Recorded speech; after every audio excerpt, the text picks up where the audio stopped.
Let's roll, rolling Atlas Dog. We here to bring the truth. Jar open this podcast. We breaking through the fake news. They try to silence us, but we will be subdued.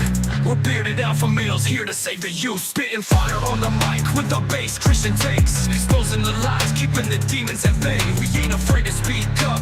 We won't be swayed. Jar open this podcast where the truth is laid. Jar openers, cracking open the lies.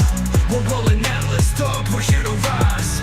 Bearded alpha males saving the youth from the godless demons, spreading the truth. We ain't playing games, we're on a mission to awaken the masses with our intuition. Pulling out the corruption with no inhibition. Jar open this podcast, sparking a revolution. We're not afraid to stand tall in a world full of deceit. We're the voice of reason, bringing light to the street. Keeping it real, never missing a beat. Jar open this podcast where the truth meets the heat. Jar openers, cracking open the lies. We're rolling Atlas Dog, we're here to rise. Bearded alpha males saving the youth from the godless demons, spreading the truth. Jar open this podcast where the truth will never cease. Join us on the journey to bring back peace. We're rolling Atlas Dog, fearless in our release. Jar open this podcast where the lies will decrease. Where the lies will decrease. Love that. Good. What's going on, man? Busy day? Yeah, very busy. I'm like half dressed. Just don't stand up. Yeah, right. No, exactly. And we're late. We're getting to a tradition of being late. That's okay. Yeah. Tonight's a busy night. Or today's a busy day. It's a busy weekend, right? The Super Bowl's tomorrow, and as your resident Chiefs fan, I am trying to smoke a pork butt for tomorrow. I want to do wings on the smoker, and I want to do a pork butt on the smoker. And unfortunately, to cook each one, obviously you can't do it at the same time, but I got one of those barrel smokers, right? And it uses just charcoal. And so to do the butt, I gotta set the charcoal up in the bottom of the barrel. And in order to do the wings, I gotta have it up higher, more like at the grill setting. Okay. So I can't do them both at the same day because moving them hot coals around is reaching down in the smoky ass barrel. It's not my favorite thing to do. Yeah. So I wanted to do the butt today. So then it's easy tomorrow, just couple like an hour or less to do the wings tomorrow. And then just kind of take it easy and wait around for the Super Bowl to begin and then enjoy the three-peat. But I won't be watching. You're gonna miss out. You're missing out on history. The only cool thing about the Super Bowl so far for me, being a Chargers fan, is the fact that Elon Musk paid for, I think, 4 commercials, all dedicated to talk about how USAID has been entirely corrupt. I think he's been the American people. Yeah, exactly. I think he's actually spending $40 million on 5 commercials. So that's the going rate. I don't know how long the commercials are going to be. I think it's probably 30-second commercials, but I love it. It's one of it's if not the most watched sporting event of the year in the world. And Elon Musk is going to go ahead and put the USAID on blast. And I love it. I'm here for it.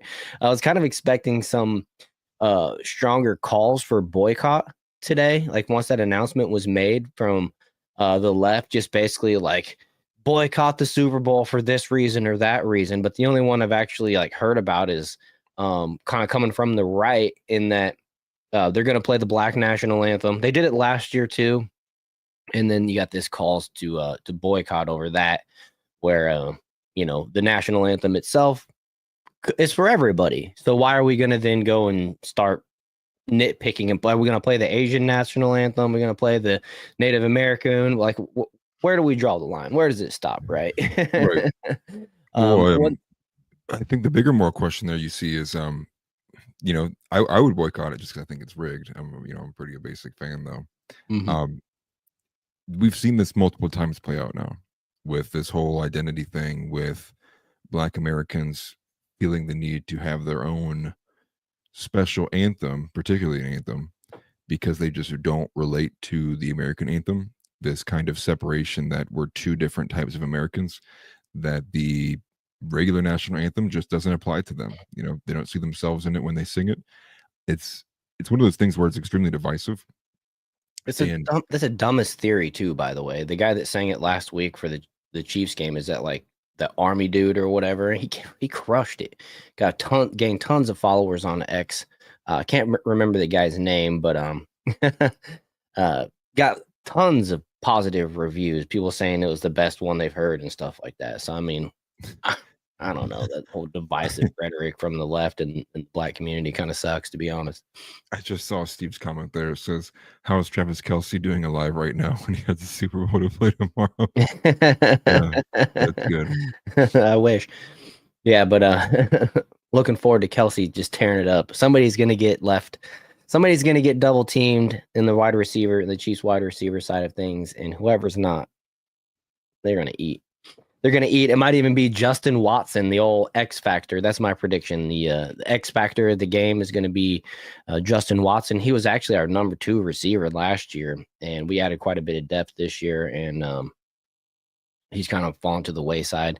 Caught a 2-point conversion last week, being worked back in the offense. Still in there, but my prediction. We'll just go ahead. I'm going to give you my score prediction. I know most people here aren't here for sports, but look, the Super Bowl's tomorrow. I'm a Kansas City Chiefs fan, and I have the microphone, and you don't. So I stole that from the wedding singer, by the way. But no, I think that the Chiefs are going to win 34-24, and the Eagles are going to score a touchdown basically in garbage time to make it 24. I think it's going to be handily an easy. I won't say easy, but just I just think the Chiefs are going to dominate this game. I've looked at a lot of the one-on-one matchups. And look, I'm just a dude, it's all speculation. But I've listened to Gruden break it down, which is one of the best, he's an ex-coach, and he breaks down the individual matchups and stuff. And there's a lot of things that got to go right for Philly to win. And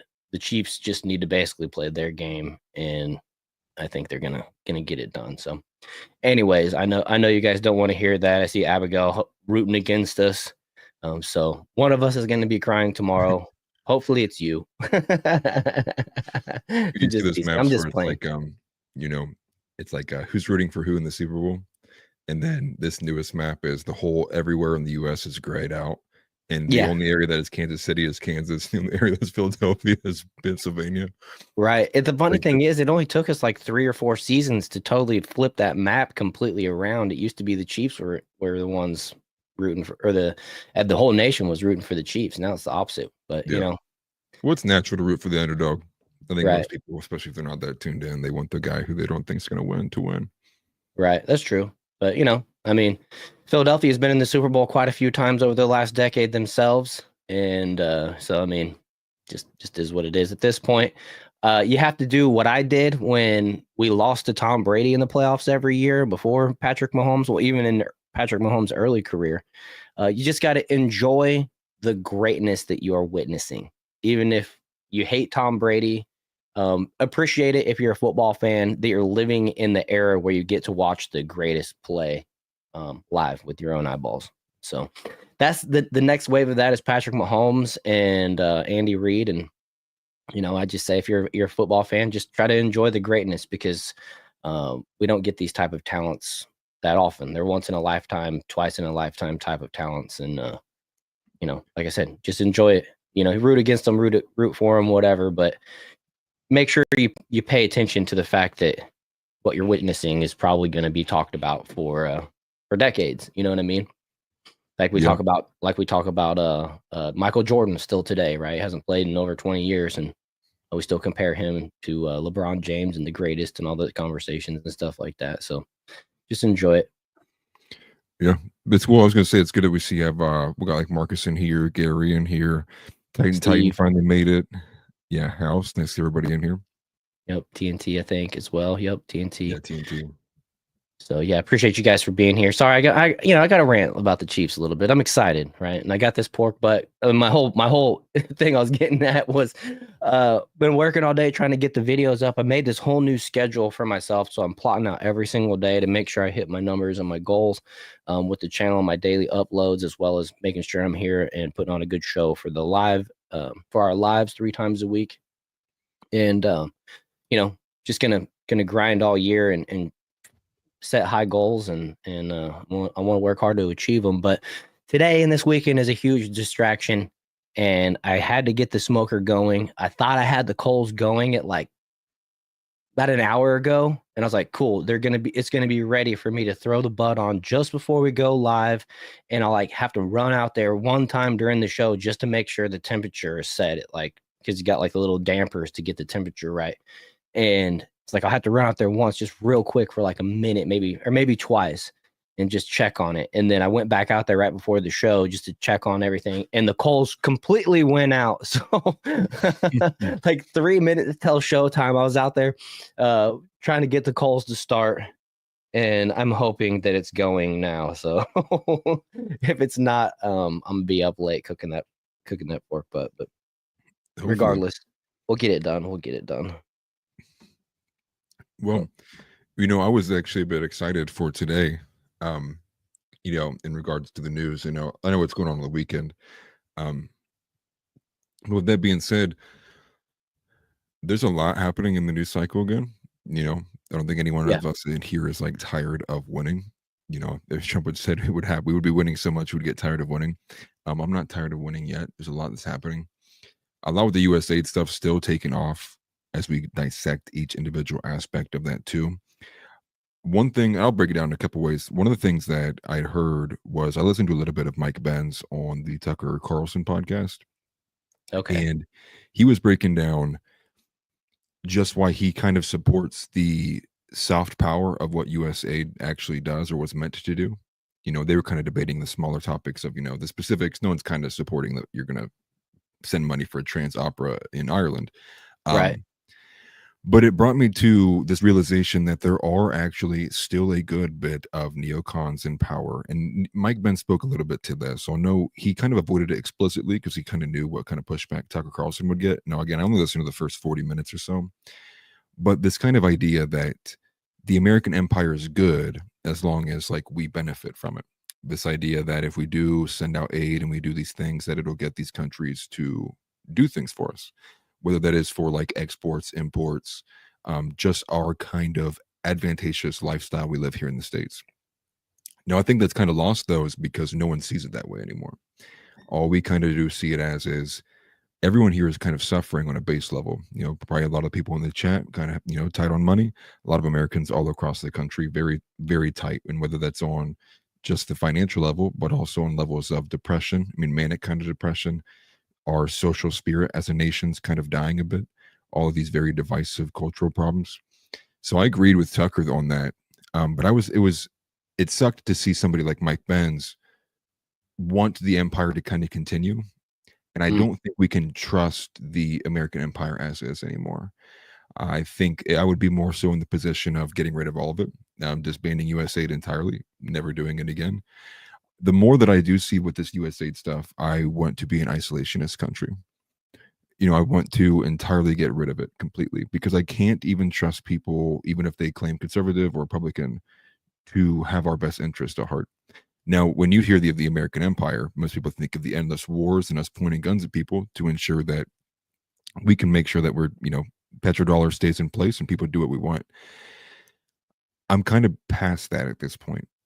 It's the definition of spreading ourselves too thin. Also, thank you very much for that super chat, Titan. I appreciate it very much.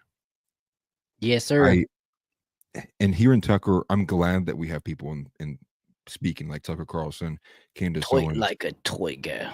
Sorry, I had to read a super chat. No, you're good. And I just was like an overall kind of disheartening sentiment because even when we're seeing all of this now, there are still major players with influence like the Mike Benz who want to say like, we had this so-and-so is going on, but here's why we need to make sure USAID is still in place so we can do these things. It's like, I'm sorry. It's hard to pitch that argument when it's like, do 20 million to fund an Iraqi Sesame Street episode? Like are you serious? I think I could create one of those I'll do it for a cool 3 million. Right. Right. Yeah. If you're going to pay me, I'm good. Do it too. Like, where's the competition in that? Like, it's just crazy. Well, my thing is like, where's the successful track record? It's just straight up paying for influence is what it really is. Right. And but at the end of the day, I think of it from this aspect too. For me, when I think about politics, it's like the vision of what are we getting? Like, what do you want to be as a country? Hmm. And so if the end goal, say all this money was spent, but it was spent for the betterment of the American people, where still then is where's the proof that it's good? Because ultimately, to me, it's all of this money that could otherwise be used for programs. Like say if you took, I mean, who was it? I can't remember who had this tweet, but I believe it was like 40 million was for some kind of ridiculous BS garbage, some kind of woke garbage. But somebody, I think it was Harrison Smith, had reworded it, and he was like, "So what's to stop us then from having a program that would have turned that 40 million into selecting some kind of prerequisite for 10,000 mothers in the United States of America to give them payments of I think it was like 40K, something like that. That way they could stay at home instead of having to go to work and Mm. what build up some kind of system like that. Those are the things that I think of that this money could have ultimately been way better used. And Right, even or if it just did not get abused, spent and not taken from the pool in the first place even, that's kind of the way that I think at it. Not to derail you, but I just we're everybody's overtaxed. I mean, to spend a dollar, you gotta make $1.50. The first 30 cents of that $1.50, $1.50, the first, 40 cents of it goes to your income tax or whatever, you know what I'm saying? well, right. Just out of your check. And then when you go spend it, there's another 7 to 9% taxes and sales tax. And it's like, I'm paying 45% taxes on every dollar that I freaking spend in order for me to actually spend a dollar of my own money and get a dollar of value out of it. I got to spend $1.40, $1.50. It's insane. Well, So and it's think like, about the timing too. See, it's why, happening right why are now. we? Yeah. And I was just gonna say, last year, I think it was around last year. I might have joked about it earlier before, but saying things of, and again, this is a hypothetical. No one take this as advice. But not paying income taxes, not paying your taxes this year. So imagine this continues and this USA Hmm. debacle falls into later into, some people do their taxes now, but it falls into like the March and April months. Hmm. You look on your TV and it's like, yeah, here's what the US government did with your tax dollars. Now make sure you sign your TurboTax form tomorrow. It's like, whoa, it's like you Hmm. just did this with my money, and you think like now I'm going to be wanting to pay my taxes? Like, are you kidding me? It's kind of like a wild prospect to put out there. Yeah. So yeah, no, please don't. um, but I have seen a lot of people though, and jokes aside though, I have seen a lot of people say though publicly, like, I'm not filing my taxes this year. Yeah, Like there's this is that's a it's a new joke. trend going around today. I've seen 2 or 3 people literally say, "I want every cent of my taxes that I've paid my whole entire working life repaid to me. I want a refund." I saw 2 people cursing it up today. I thought about including it in the outline, but I just didn't have time to fine tooth comb everything. But yeah, 2 different people, and like I said, it's turned into a trend. People filming themselves like, "Bro, I want a refund. I'm not paying this year." And it's like, wow. Um, I mean, it's a great way to speak your dissatisfaction, but you're just risking being chucked in jail and getting the old audit and everything else that I can tell you from personal experience, it's not very fun to deal with. It's Right. expensive and it's not fun to deal with, which is Right. why, so many people are are compliant and reluctant to, make that particular hard stand. Well, I think it's funny because I was getting ready to bring this up too. TNT says what confuses me is did people not think this was happening? And well, everyone had an idea, right? There's like so much Yeah. tax revenue being built in this country, but you look at the inside of the country and the homeless problems in an insane level. It's always kind of looked at in the form of, well, the Democrats just do all this useless spending, and that's true. But the Republicans do so as well. But the majority of their expenditures end up overseas and influence peddling as well. Joe Biden did the same thing, but a lot of Republicans do the same thing as well in terms of building influence, narrative building, bot farming, things on the levels of even similar to what we see with the Ukraine, overseas empire building, nation building. Yeah. I want that idea to die so bad. I can't even articulate it I until we 100% have built agree. up America. And right. And I think most people do now at this point. I think previously there was a harder argument to get over the hump of, well, if we go isolationist, what happens when imports and all this gets expensive?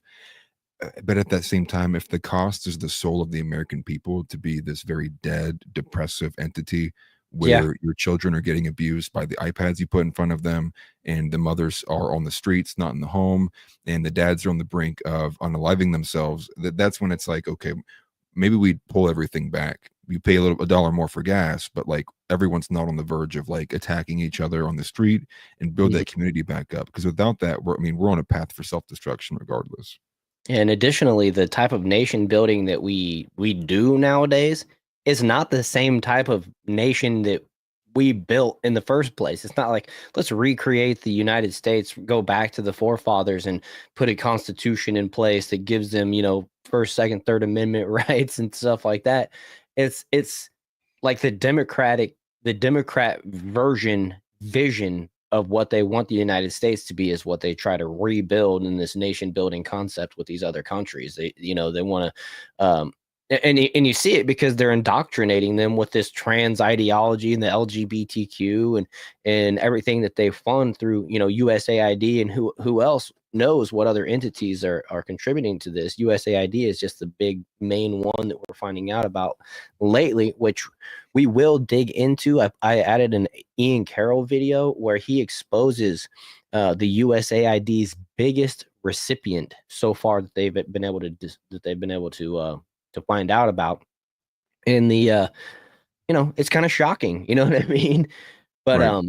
it's pretty wild. And then we also got a bunch of other stuff we're going to get into as well. We kind of just jumped right into it, but I want to remind people also hit that like button, subscribe, share, all that stuff, follow on X, and help us get the show out to as many people as possible, especially if you enjoy this type of content, you think it's valuable. But yeah, let's continue here.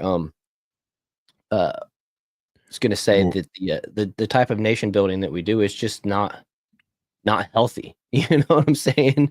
right. And it's compounded by the bloat, the irresponsible spending at our expense. There's always this counter that, well, they're not really spending your tax dollars. They just print it. The national debt Right. is a farce because they just print it, right? And um, that's partially true. I've heard the argument and it sounds pretty decent, but the fact is, I'm looking at dollars out of my pocket, quality of life, and then dollars being spent by career politicians and them getting rich in the process, noticing who they're more loyal to, realizing that it's big pharma, big tech. It's not you and me like it's supposed to. They don't even represent us as individuals. They just want to create like this crazy like utopia, their version of it in these other countries that they want a nation built on. And it's never worked, by the way. We No. Every time we've tried it, we've just created a new, more vicious enemy, essentially. And then our response is to send like our young men to fucking war to die. You know what I mean? Like, Well, and think about it too. Think about what the majority of what all of this is revolving around. It's a lot of sexual degeneracy. It's a yeah, lot of trans ideology, homosexual, LGBTQ plus AI, alphabet mafia stuff.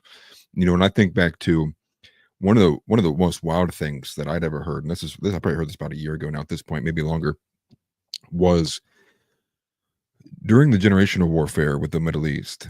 IDF ended up dumping pornographic content onto the Palestinians early on because they knew it was going to be a generational warfare.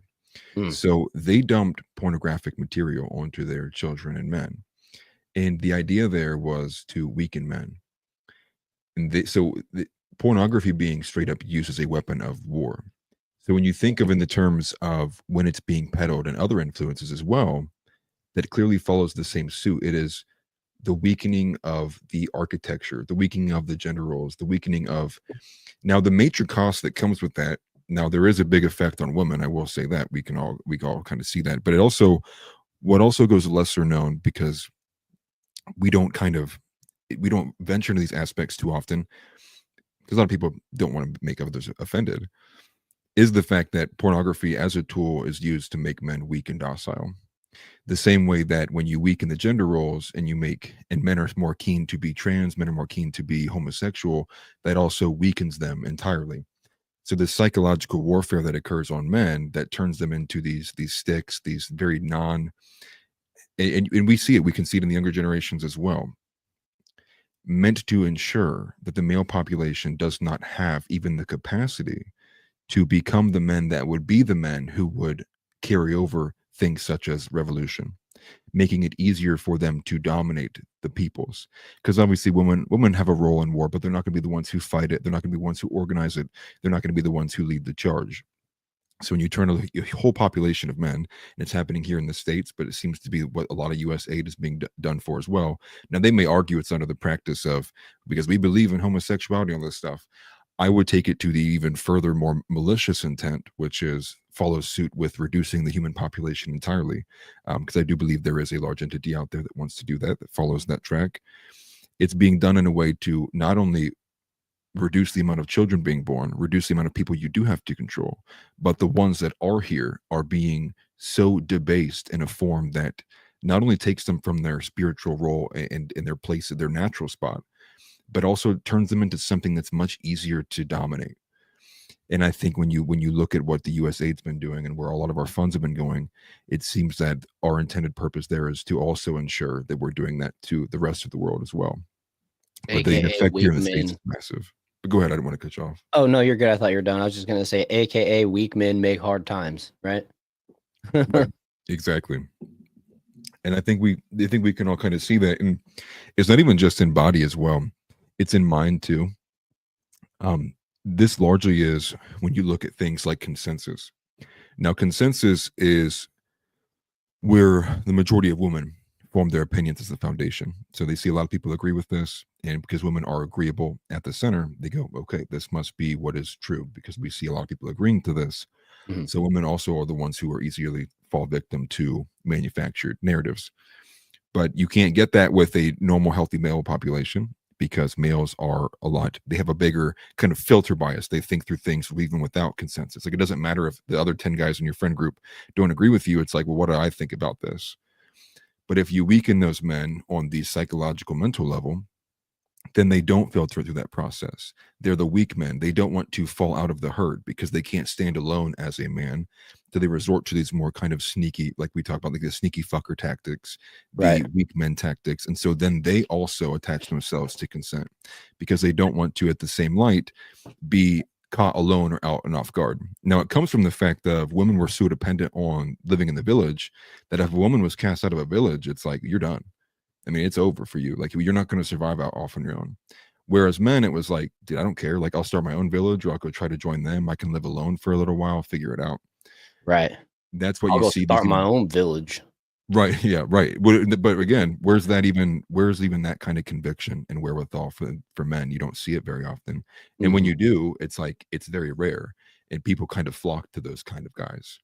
And that's Yeah. what they want to get rid of. And that's also what makes easier targets too, because the ones that stick out, who are being impervious to the kind of manipulation that's happening, they stick out like sore thumbs, and it's whack-a-mole. And when it's only one and here and few between, it's like, okay, bopped him. Okay, bopped him. So it's not just like, oh, I'm beating my chest, I'm this big buff guy. It's, do you also have the elite level masculinity, like mental process of like, I'm not going to be trampled, I'm going to think on my own thoughts, and I have critical thoughts as well. Yeah. I mean, Well, definitely. yeah, Well, and segue to this too. I was gonna say, well, that leads me into this first story that we're gonna talk about a little bit. There's some infighting within the MAGA community a little bit. We briefly touched on this in the Discord the other day. And by the way, if you guys are into Discord, make sure to click the link down in the description. We'd love to have you join us there. We've been trying to build a nice, strong community. And Yes, please do. I'd just like to have as many strong men, Christian men and women in there. We're trying to make a nice, healthy community, bring back some masculinity and stuff like that. So anyways, we got this first one. This picture of Scott Pressler came out, and it is uncomfortable to look at for me. It's just weird, right? But the thing is, anybody that's paid attention to what's going on knows Scott Pressler is gay. So, like, I don't really care. And then you might have a different opinion on this, but from my perspective, it's like, welcome to the today's MAGA party or Republican Party. This is the guy that we have to thank for helping Donald Trump win Pennsylvania, like maybe single-handedly registering Republicans for the last year plus. Literally moved and uprooted his life to live there so that he could register in Pennsylvania. And he's literally flipped multiple counties, namely Bucks County, from Democrat to Republican. It's not some new thing all of a sudden that Scott Presler is gay, although still, to me, this picture is a little hard to look at. I don't know. It's uncomfortable. Well, that's good. That's So like the natural reaction. put it on the screen for you guys to see. But I'm sorry, go ahead. Well, so I agree and disagree with a couple of things in there. I think that's the majority of the responses we're getting is right with what TNT is saying here. I don't care. This is the guy who we have to thank for the mega movement, in particular Pennsylvania, which was a very heavily contested state. Yes. Late to the election. Ultimately, I would also agree a large amount of what the groundwork and legwork that Scott Presler did help Trump win the election. Mm-hmm. But that's where I kind of end my agreement here. Now, Antunes on this quote here, and really what we're seeing, and this is following this trend that we've seen for quite some time, which is there is a growing faction of the right wing that is separating itself from MAGA. Ultimately, though, Antunes says Christianity, right, and specifically on the values of Christianity. Now, what Antunes says here is that MAGA needs to exile Scott Presler. And that's actually, I disagree with Antunes because I agree with what you had said. Welcome to the MAGA party, like welcome to the Republican Party. This is the Republican Party. This is MAGA. MAGA has really never done much to carry the values of Christianity. They have ultimately always folded in terms of libertarianism and liberalism more so than it has for Christianity, but ultimately as a reaction against progressivism. Yeah, I was going to say, as an opposition to the progressivism and just the Democratic Party and the corruption kind of in the upper levels of government, additionally, I would say that. I got to let her out of this room real fast. Oh, you're fine. What I would say here, though, is what you see mainly with this is this kind of confusion. Antunes, I would disagree with because I don't think there's going to be a point in which you're going to get MAGA to change. But the good thing here is there's no MAGA after Trump. The MAGA movement will still have the air and the idea, but it will lose ground when Trump is winding down and coming out of office. Now, will that change if he gets a third term and there's something like that? Well, yeah, it'll last a bit longer, but ultimately, I do think MAGA dies with Trump when he is done out of office. I don't think you're going to have another figure that can umbrella the way that he has, at least looking at how politics sits now. Correct. Unless, go ahead. Go ahead. I'm just going to say, unless another Trump carries the torch, right? Picks up the torch and continues it. Yeah. I think that would be the best hope for it. And T-Bone says it has a good point right here. I don't care what he does in his bedroom. Just don't push it on kids.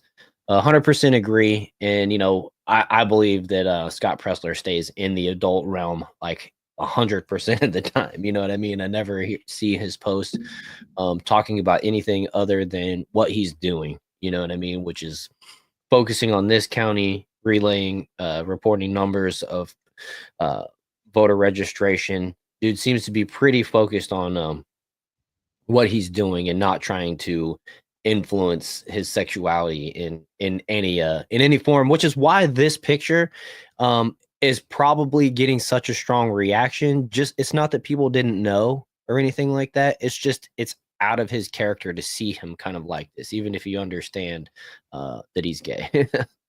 Yeah. And I would agree with that, right? He's generally not vocal about it at all. One thing I would point out that's a bit hypocritical is the fact, do you remember when that viral video was going around where that one Biden office aide was getting his back blown out and it was being posted all over Twitter? Oh yeah, it was in like a congressional room or something like that too. It was like in something like that. I don't know what room, but it was some kind of meeting room.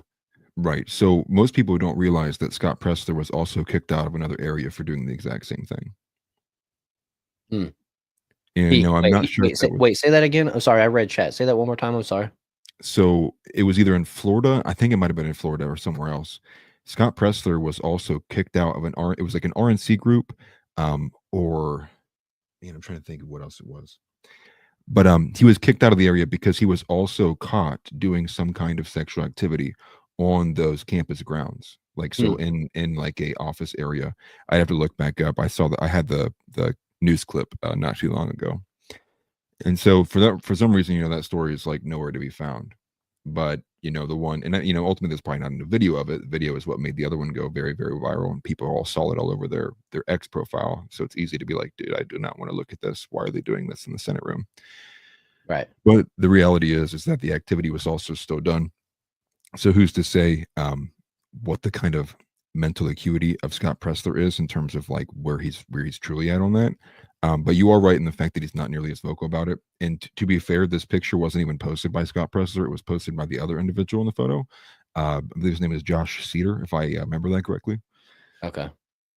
The big thing here is just to recognize that MAGA is ultimately not a true conservative or true Christian base. It is a conservative in terms of what that definition means now, not what that definition should mean in like the actual encyclopedia. It captures what conservatisms have moved to in opposition to the Overton window being so hard slammed to the left side. But I've always had my eye to this, you know, my ear to the ground on this. So I've always kind of advocated for the split. I've been waiting and I've been wanting this split. I've been wanting this to happen for quite some time. When you have the Republican Party being such a big tent group, you can't represent all of those ideas. And ultimately, when Christianity is a very strict set and restrictionist value framework, there's very little that you can also add to that or include with that that is either not parallel to the values or is outright against the values. And you're always going to have this infighting that grows to a level in which it's unsustainable. But I think we're getting to a point. You combine the LGB versus the TQ plus IA and like MAGA being ultimately okay with LGB. You include also the stances on Israel, and you also include everything else that falls underneath that, including like men versus women and such of that nature, the 19th Amendment. There's all these different issues where you can see a very big difference between the new right or the dissident right or the dissident Reich, whatever people are framing it as, woke right if you're James Lindsay, versus MAGA. But I think it's a good thing because I also think MAGA is also on its way out. So there will be never a greater opportunity during that transition period for the new right to make headway. Now, whether that's reclaiming the Republican Party or ultimately, like as others have suggested, like House, whether it's a constitutional party or ultimately in the most radical sense, a comeuppance of the American Nazi Party, there will be a time and place for them to separate out away from MAGA. And I think that's what we're on pace for.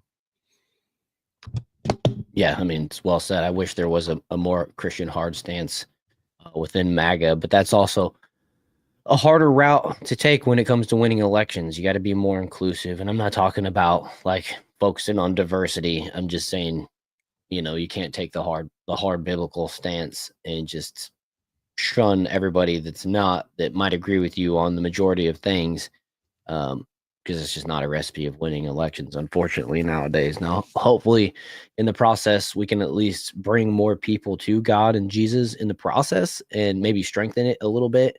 But it's unfortunate that they're just not a Christian party that opposes the Republicans, the Democrats, and everything else that has like the clout that it should, frankly, in my opinion. But right. Just wanted to bring you this post here from our friend Native Patriot, who hopefully will be on the show again sometime soon. I got some messages out there. I did hear back from Dan McKnight today, and he's going to come back on soon, by the way. So I'm really looking forward to having Dan back on. He is super busy flying around doing everything that he does, and we'll just be grateful to have him on whenever he can work us into the schedule. Have a lot of other people out there as well. I kind of filled up the tentative schedule for the rest of this month, and we're going to have some good people on. Yeah, I'm excited for the lineup we got.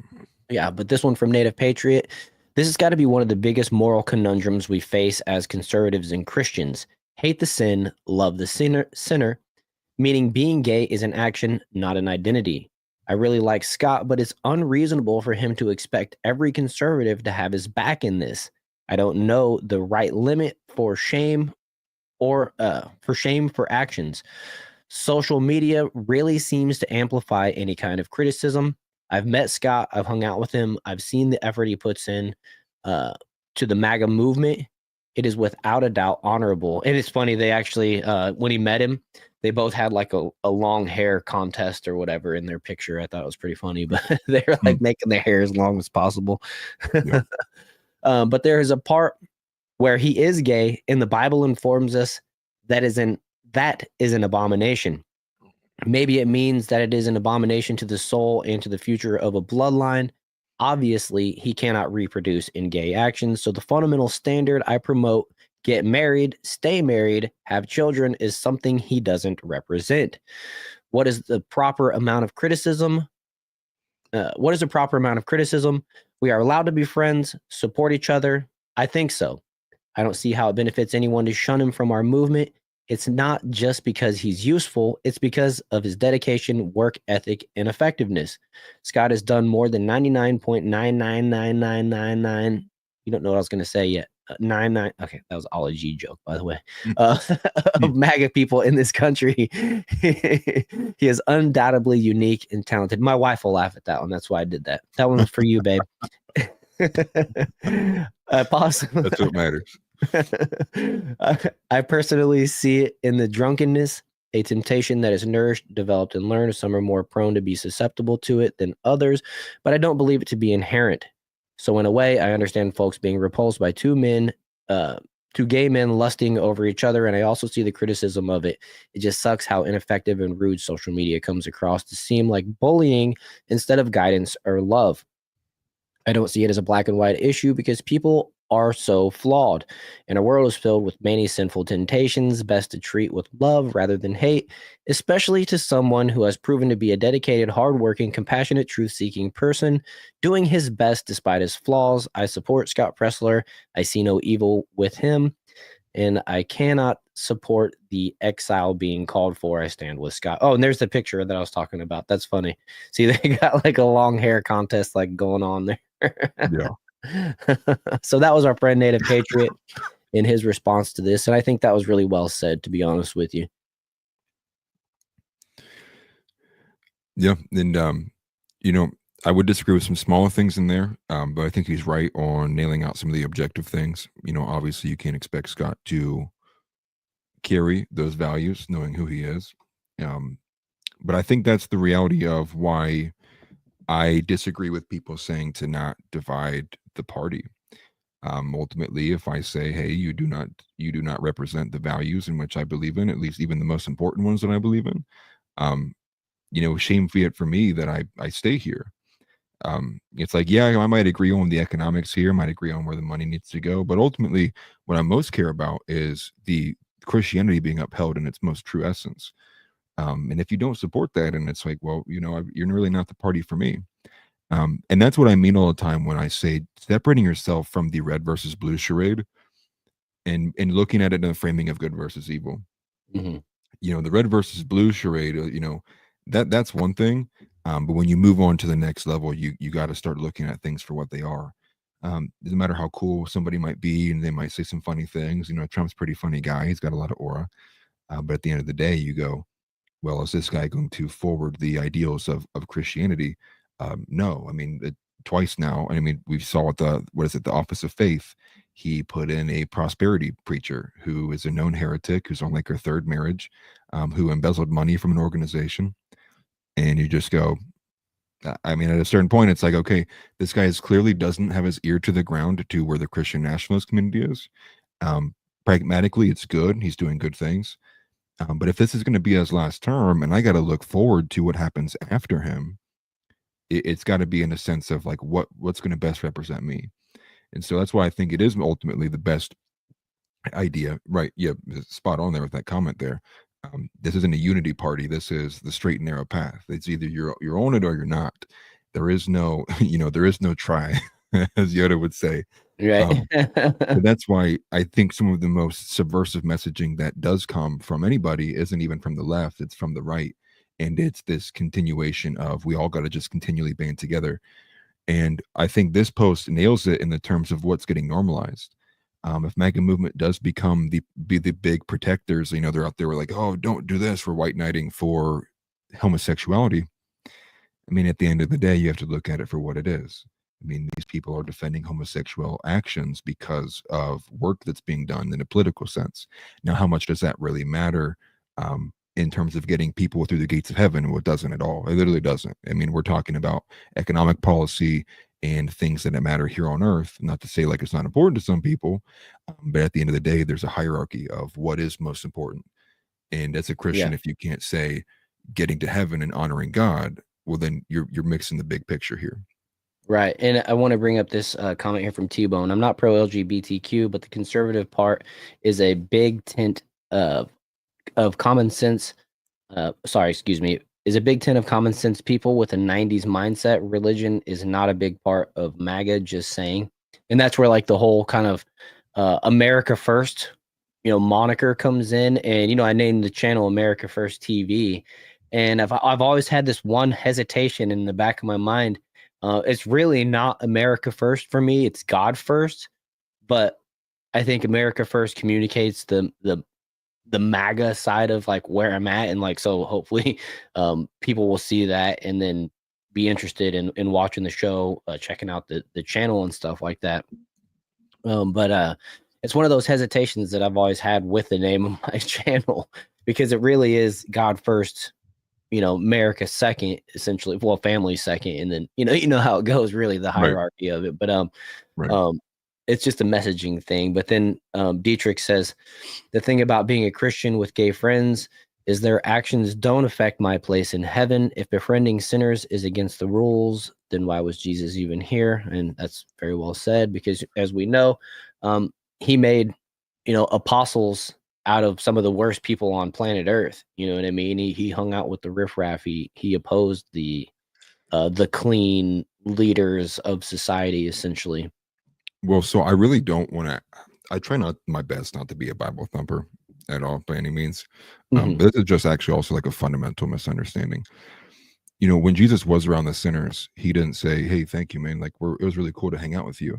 No, Jesus said, "Go and sin no more." Right. So ultimately, if you're around Scott and that's not your message to Scott, then you're not doing what Jesus would have wanted you to do. Yeah, true. It's akin to Peter denying him. You're in the presence, and ultimately, if you are in the presence of somebody who's a friend of yours who is homosexual, it is ultimately your duty as a Christian to speak those principles as loudly as you can, as exactly what Jesus would do. Yeah. This whole idea, again, what Dietrich had put forward, um, is more akin to the idea of we'll just kind of be vaguely nice. And if if Jesus is love, right? If that's the idea here, right? I am love, I am truth. Yes. Well, then that would also be akin to then doing exactly what he did towards the people who we have the examples of in the Bible. So if you know you're doing any kind of non-version of that, you're ultimately like not following it. And I say this because for one, I feel personally inclined to always say it because I don't want to be in the position of not saying how I felt, especially when it does come to Christianity. Right. So understand, I do know I am like the radical, right? I'm seen as like a bit more extremist on some of this stuff as a Christian nationalist, and that's true. But I do agree with 80 to 90% of what all the mega base does as well. I'm sorry. It's, TNT says I can't be it's friends funny. with gay dudes. My butt's too nice. It's funny. It's funny. What's That's funny really is good. I'm in that similar boat. I used to get a lot of comments when I was serving and bartending, from gay guys in particular. Ultimately, to the point where I was getting pulled into the office a lot because I was saying not so nice things back. Oh yeah. Um, but that's just because it was getting annoying, Yeah, and of course. I'm not a bear. I'm not homosexual. I get that you like my voice, but please get away from me. Refrain from touching my arm. Like, Right. and I would say they're I don't definitely a know bit where more them aggressive fingers have there. been. But hey, I'm Yeah. gonna let you take the reins for a minute if you don't mind. I gotta run out there and check the temps on this smoker. I'll be back like as soon as possible. Word. Yeah. Go ahead. Okay. Thanks. Did you want to stage anything before I stepped away? Yeah, if you want to stage that last one you're on from Asha Logos, or I can actually stage it. Let me do it here real quick. Let me apologize, I didn't have it ready, but it's just that secondary take that she had there. You're good. You're good. Perfect. All right, I'm just gonna leave my camera on. It doesn't want to remove me, but leave you on there with the screen share. So I'll be right back. Sorry about this, you guys. You're good, brother. Let me go ahead and separate this so I can see it on this other screen here. There we go. Okay. So we saw Native Patriots take there. Native Patriots take was a bit more welcoming, a bit more friendly, obviously siding with the mega group entirely. This is also why I'm saying, mega, we're the Christian group does not have the power in the mega party. That's ultimately why I think it's a faulty idea to think that we're going to exile Scott. Like, no, mega's definitely more liberal and libertarian.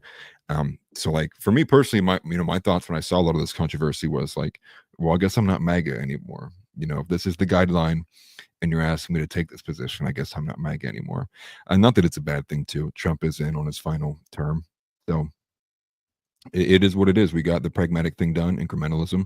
We got him in there.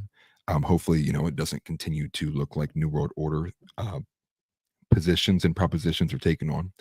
But ultimately, Asha Loga says this, and sorry, it's a little bit harder to read. I tried to change it a bit, but what she writes here: have you ever wondered how they plan to fully normalize LGBTQ, gay adoption, hedonism, and degeneracy, eventually pedophilia? Don't look at the far left, who completely lack subtlety. Look at the kosher conservative element in Pressler and Rubin in Lady MAGA.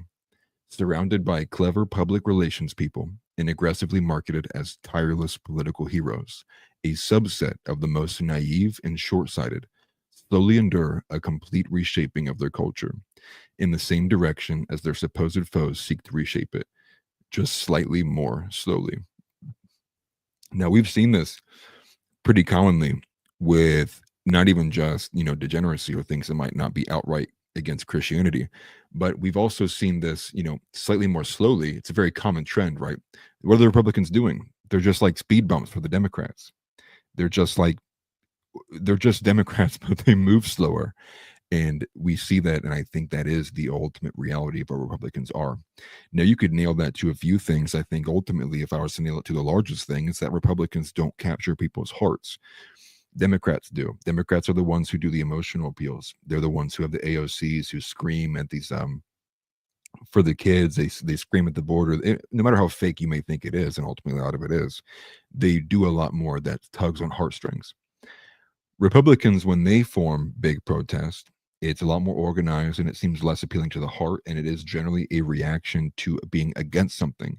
So it is like a negative protest. Very few that are in the positive light. I mean, when we look at the Stop Oil people, my first common thought is like, this person's pretty gay. Like, what are you doing?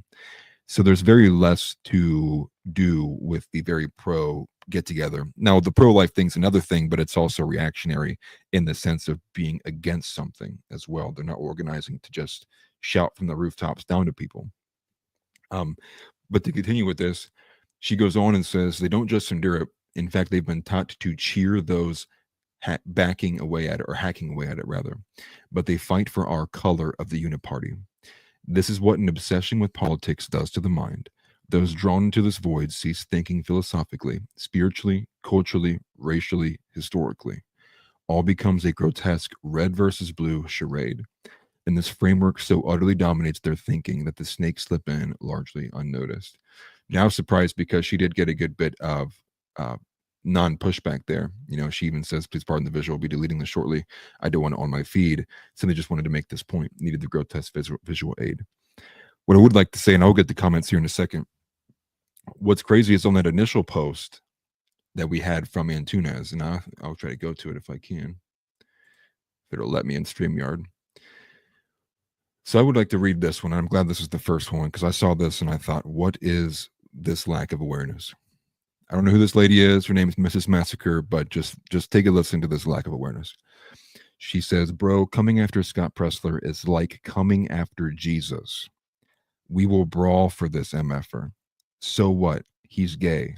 Grow up, dude. It's not even affecting you. Coming after, can you imagine saying that that coming after a homosexual is like coming after Jesus? I mean, when I first saw this, I was like, there's no way that somebody is that lacking in self-awareness. But I think it encapsulates the reality of which people are going to defend, what values people will defend among the MAGA party. Now, I'm not saying that you shouldn't be holding those values. I would try to sway you and say you're wrong, and here's why. But wow, the awareness there is on an all-time low.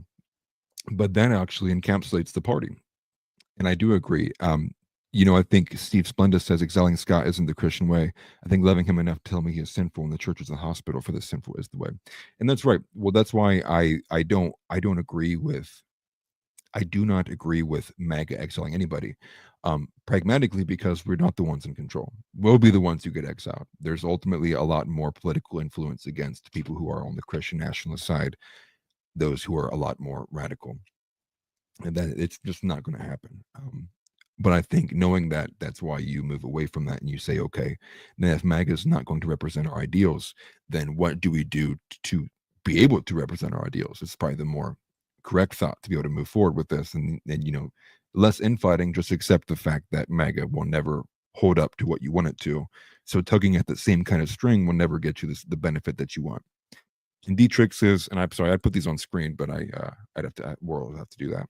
D-Trick says, I agree. And in fact, it is befriending them that I pray that they see the success in life through faith truly can be theirs if they change their ways. It's better to be a beacon than a watchtower. Yeah, and think about this. Just to jump in, I'm back now. But think about this. What if Scott Pressler this year realizes Jesus is the way? The political influence, you know what I'm saying? Like, that would be good. Doesn't they have all these, the Democrats will be like, oh, you guys are so evil because you're what is it, homophobic.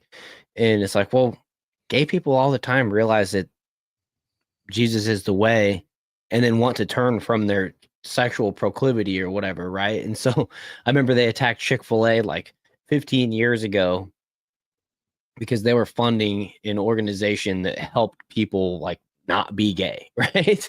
Right. People that wanted to like transition back to being straight or whatever.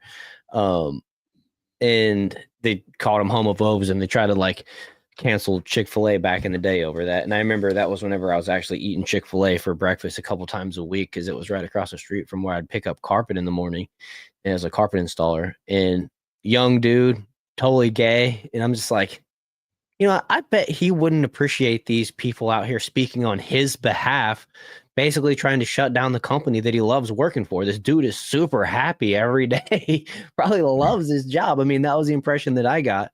And so I don't know. It's just it was a weird scenario. You know what I mean? But if I would hope that Scott Presser would wake up and do that, he could be a powerful influence for the Christian community. We see how he is already with registering voters and stuff like that. So I mean, God has his time and place for some things, and we can pray for Scott that maybe one day he will see the light. You know what I mean? That would be actually pretty awesome. Yeah. Well, if you want to highlight that one TNT comment there, he says, because this is actually, I think this is a great point. And here's going to be my response to this. He says, I get it, but without the numbers, the left wins, and they are way worse than gay. So here's my response to that. That's 100% true. We definitely can't. Well, here's my response to that, though. First, before you go. Yeah, you go. My bad. I was interrupting. Why then is it always the Christians who have to be the ones to compromise? Why don't the libertarians and the liberals compromise? Why won't you guys compromise on what you're willing to accept and how far you're wanting to go? Instead of the constant rhetoric that it must be the Christian community are the ones who need to find a way to compromise. See, what the reality is the trend that's been happening the last 10 to 15 years is that we have been the ones who have always bent the knee. We've always found a way to tolerate even more than what we should have in the first place. So much so that I would argue that Christianity as a whole has been subverted to so many people that a lot of people think they're going to heaven, they'll wake up in hell. Mm-hmm. The second thing with that too is ultimately on the merits of the argument, a lot of this discussion needs to be had. but the default seems to always come from the more liberal sided group of, well, let's just not infight. Come on, we need the numbers. Well, my Right. thing to But the you is, thing is that the liberals kick each other out like that, right? And we saw it as a losing recipe for them this last election term. So we got to have some kind of tolerance in there. We can love the sinner, hate the sin, pray for them because they still have time on this earth to wake up. You know what I mean? We don't have to just excise people, because when you kick people out and they have nowhere to turn, they're going to go to whoever's accepting them. You know what I'm saying? And well, I get that, but at the same time, when you look at things like abortion, and millions of children are being murdered, and that was one of my biggest things against Trump coming into this, was the lack of wanting to sign federal legislation about banning abortion. That's one thing where ultimately would be, this is like, I can't stay in this party, right? Like, I don't enjoy the fact that you guys, because you know, and I'm not saying you guys in terms of like MAGA, sure. those who are like not like the more Christless conservative group, or those who are more willing to accept things regardless. Just understand, it's like, even if I move into the smaller party and you guys lose the numbers, like, that's fine. Like, we'll lose here in America. That's okay. It means more to me to tell and grow a group that maybe even hopefully in 15 years can outweigh the momentum of what MAGA is and what that group became. And we can then further insert Christianity later on.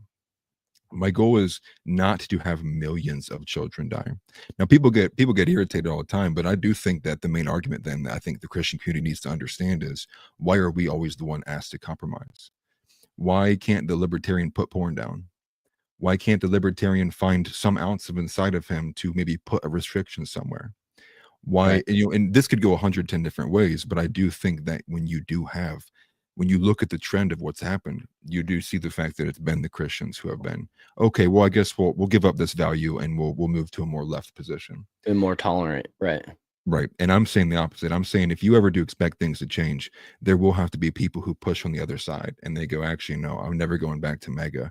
I'm going to bang on the right side of the wall until we can push this thing back to the right. And that's where I Right. am. You know, and I know I'm in the minority. Like, I'll be totally upfront that I know I'm in the minority.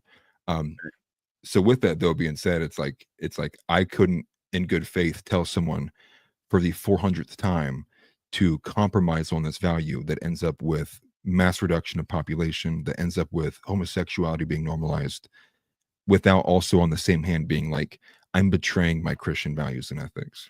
And so that's kind of like where I'm at personally. So I'll be upfront with the fact that, like, I'm not going to take over MAGA by any means. But I will do everything in my power to be like, hey, I think this is wrong, and I'm going to move in the opposite direction. And even Right. if that does cost in the next election, you know, I was supposed to see these funny memes all the time.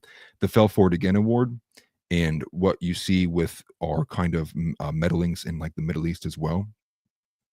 That's where it's like, I don't want to feel like an idiot one more time. You know, I'm old enough now to think that even if it's like, we don't get the best thing possible, I am kind of the acceleration in the aspect of, well, maybe if Kamala would have won, people would have maybe been realized like, okay, this is really bad. And it accelerates the process in which gets our ultimate goal, which is a very hardcore Christian leader rises up out of the ashes. And then we get what we want. So I could Yeah. go either way, but I think holding this kind of middle ground position where we get a lot of things that get normalized that ultimately aren't Christian, I can't stay with that position anymore. Right. That's like where I'm at But personally with this. it's one of those things where like the politics with the party are so kind of separated as well from like religion. So you're just not really going to have a party that's just straight religious. Otherwise, it would be kind of a religion in itself. I don't know. It's I kind of liken it to the opposite of woke, but I don't know. It's one of those things. I see Valiant Thor is back. By the way, it's been a couple months since I've seen you in the show, but it's nice to have you back there, bud. I see this comment here. As a former fetus myself, I feel more than damn qualified to say what a fetus wants to live. Obviously, I thought that was pretty funny. Dietrich Yeah, good. said that you guys are really fun to talk to. And we get the brain juices flowing. And then I think it was Black Bambi said, great show. Glad it came on my feed. I'm glad to have you guys here. Dietrich, you've been here before. Valiant Thor, you've been here a while back. And it's nice to see some new faces. We definitely love to see the show grow. So make sure you guys are hitting the like button, subscribing to the channels, all that type of good stuff. And for those of you that don't know, I'm broadcasting on America First TV, and Atlas is broadcasting to Atlas Thugged on YouTube. to each individual channels, and we are trying to get Atlas over 1,000 subs. It's a big milestone up for YouTube, and he's less than 50 away. Last I I think it's like checked. 40. I think I'm at like So 960, I think. So yeah, if you guys don't mind checking him out at some point when the show is over, right now, however you want to do it, we appreciate your support for both of our channels. To be honest,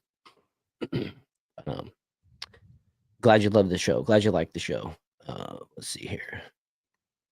TNT says it's easier to have a good faith conversation with an ally than an enemy. If they're with us, we have an opportunity to flip them, and MAGA women are hot. If anyone who can flip them, they can. It's funny. Just me's going back to peeling potatoes. TNT said, "Get in there and make food, woman." JK. That's funny. Yeah. Just Cause says the libertarians are ripe for subversion. Yeah, I'm not a big fan of the Libertarian Party right now. What was the guy that they nominated for the presidential nominee? I mean, it totally flipped the talking heads of the party, Dave Smith and some of the other Chase Oliver. Yeah, totally flipped those people. Just like, all right, thanks for solidifying my vote for Donald Trump. You know, I mean, so I guess it just is what it is with that. What's up, Dirty Money? Make sure you guys do like, subscribe, sub to Atlas, all that stuff. Yep. Thank you for that. Appreciate it, man. Sure. Dirty Money's in the Discord, by the way. Click the link in the Discord. If you are a content creator like Dirty Money is, like we are, like Chris is, some other folks as well, make sure you're in that Discord. We got a little thing where every time you make a post onto YouTube, it automatically hits the announcements. It's a nice little thing. And, you know, we like to have some content creators in there and share ideas and whatnot as well. But yeah. Hopefully no surprises though. I do want to let people know, like, I am a Christian nationalist, so I hope I'm not surprising anybody when I do say like very radical opinions. So just, you know, for future reference, that is where I come from. So I know I disagree with a lot of people on those tendencies. Well, I think it's a good conversation. You know what I mean? I'm not as radical Christian nationalist. I tend to agree with what you're saying, but I just like winning elections as well. And I understand that if we can't have some type of compromise, then it's just going to be Democrats for the rest of our lives in our leadership. And that's not going to work. So, what I would say through these things and trying to come to a conclusion of like, how can we build a stronger Christian base is important. Yeah, well, what I would say too, on that note as well, if we don't win the next election, the payback on what Trump has done in the last couple of weeks will be biblical. If you get anybody who is deep state affiliated, deep regime, the payback will be harsh. I mean, we've seen all the kind of the length of the extent they've been willing to go to shut people down, to trans children. That if they get in one more time with a candidate that is not Joe Biden or some throwaway like Kamala Harris or Cum Swalla, as Isabel calls him, it will be harsh. So there's a part of me that's always agreed with the incrementalism, which is finding things to even the compromise aspects. But there also does come a line where if MAGA keeps moving leftward, that's really where I was going with that, where if it does move left to a point, there has to be a line that you draw in the sand where you go, I can't in good faith back this. Even if I know it ultimately will result in better situation here on earth for 4 years, is that worth being the one who didn't speak up or chose to go along with things, you know, for what cost? Right. But ultimately, though, there is a pragmatic sense of not letting the country fall apart completely and being hollowed out as badly as it is. But the longer I've been in this, the harder it is to even see the distinctions between the party. And that a lot of that is because of foreign influence and what we see with USAID. But I am glad a lot of that's getting dismantled. Right. Yeah, definitely. And so let's move on from this. We got a bunch of other stuff that I really want to touch on, and we got hard out at 9:00 tonight. We got 50 minutes left, 50. So I want to make sure we touch on some of these things as well. Yeah, you But can go to whatever next. That was like the main thing I wanted to talk about because I knew we'd probably disagree. I know most of your chat would probably definitely disagree with me too. right. Well, no, it's like it's a healthy conversation, dude. And if you can't have good conversations with like your friends and people like that, then who can you talk to? That's my opinion. You know that Right. they always say you shouldn't have you shouldn't talk politics with your friends or your family. And it's like, who else can I trust to talk to? I'm gonna go up to a stranger and be like, "Yo, what do you believe about abortion?" or whatever. It doesn't make any sense. Right. No, exactly. Thane Schwartz says, "No way, this guy is wearing a KC hat." No, what is Born up? and bred, enjoy the three-peat. Watch greatness ensue tomorrow. Making history. It's nice seeing you here. 34-24 Chiefs. Say That's that one of again. my he was at my wedding. Thing was it's one of my Oh, close nice. friends. He's like, how are you co-hosting with a Chiefs fan? What the hell is wrong with you? No, I Yeah, right. appreciate you being here, man. That's just having fun. Well, at least you're not a bandwagon fan. Like I will say that. At least you're actually, born and Oh, raised Kansas City guy. bro, I was around for the 30 years of losing in the playoffs and not winning a game and all that stuff. So, I paid my dues. I've suffered the wrath of Tom Brady in the playoffs multiple times. So I feel it. it's glorious seeing where they are, and I don't apologize. I enjoy it. Just like Trump winning, I'll never get tired of the Chiefs winning. Yeah, more winning, please. But Seamus let's Tunes put out a good cartoon for that too. Like the tired of winning. It's actually hilarious. 'Cause Seamus did. Yeah, with Freedom Tunes, they keep Is coming that up to the this one guy where and they're like, I saw that one. Yeah. yeah, and then the guy, they're trying to get this guy to be like, don't you regret voting for Trump now? And and at the end, when he walks away, and he was like, "Man, that was really cool. I didn't know Trump did all that stuff. That's awesome. It's more than I expected." Right. And the He's guy, like, the oh, you guys Democrat, made goes my like, day. yeah. Well, the Democrat's like, "Dang it, dude! I thought Trump said they'd get tired of winning." That's funny. Really funny. TNT says Christian Okoye was the best fullback, one of the best fullbacks ever.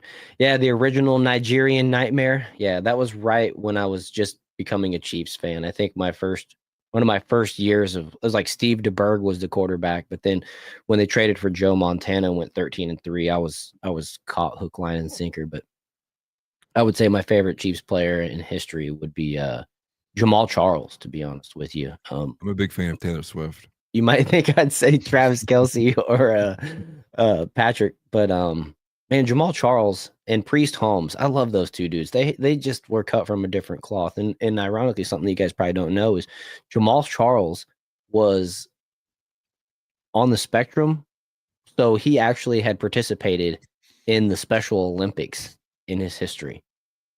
I was going to say, if I had to pick a good Kansas City Chiefs player, it's probably the head official. Yeah, it's Ed Hockley or his son. Yeah, picking up Marcus Allen was good too. That was it was cool just knowing that every time you handed the ball to him, he was going to get 3 yards minimum. It was pretty awesome. Yeah, Chargers are better though. Just saying. Well, you guys had a great defense this year. I think you guys gave up the least amount of points in the league, so you guys got something to build around. That's for sure. If Herbert can just get over that, whatever it is, that mental thing that he climbs to this point, this peak, and then he just falls off and he just can't get past it. But right. Yeah, well, a lot of it has to do with the fact that our number one receiver drops passes that even I wouldn't drop if I had a bad day and had diarrhea. Isn't that annoying? Yeah, it's pretty annoying. Just like, I never should have think that I'm better than the pro on the field, but right now I do. But let's move over here to this one real quick. I want to touch on this. You touched on the heretic Canadian Reverend. I didn't see that part of it. So do you want to lead this? And then I wanted to segue that into the woke woman bishop is back, and I got some news on her as well. Yeah, you want me to? Well, yeah, I'm still sharing my screen. I can swing this over here. I literally just caught this before we went live. Okay. I thought this was insane. So I don't know who this is by any means at all. No idea who this guy is. But this is from an AF post. One of my His name is Herbert. He's doing his best. Yeah.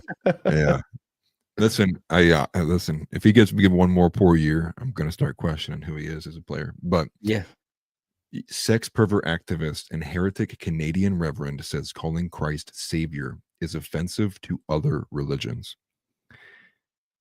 This is once again in that same line of subversion of what we've seen, which is bending Christian values because it's offensive or it's going to offend other people.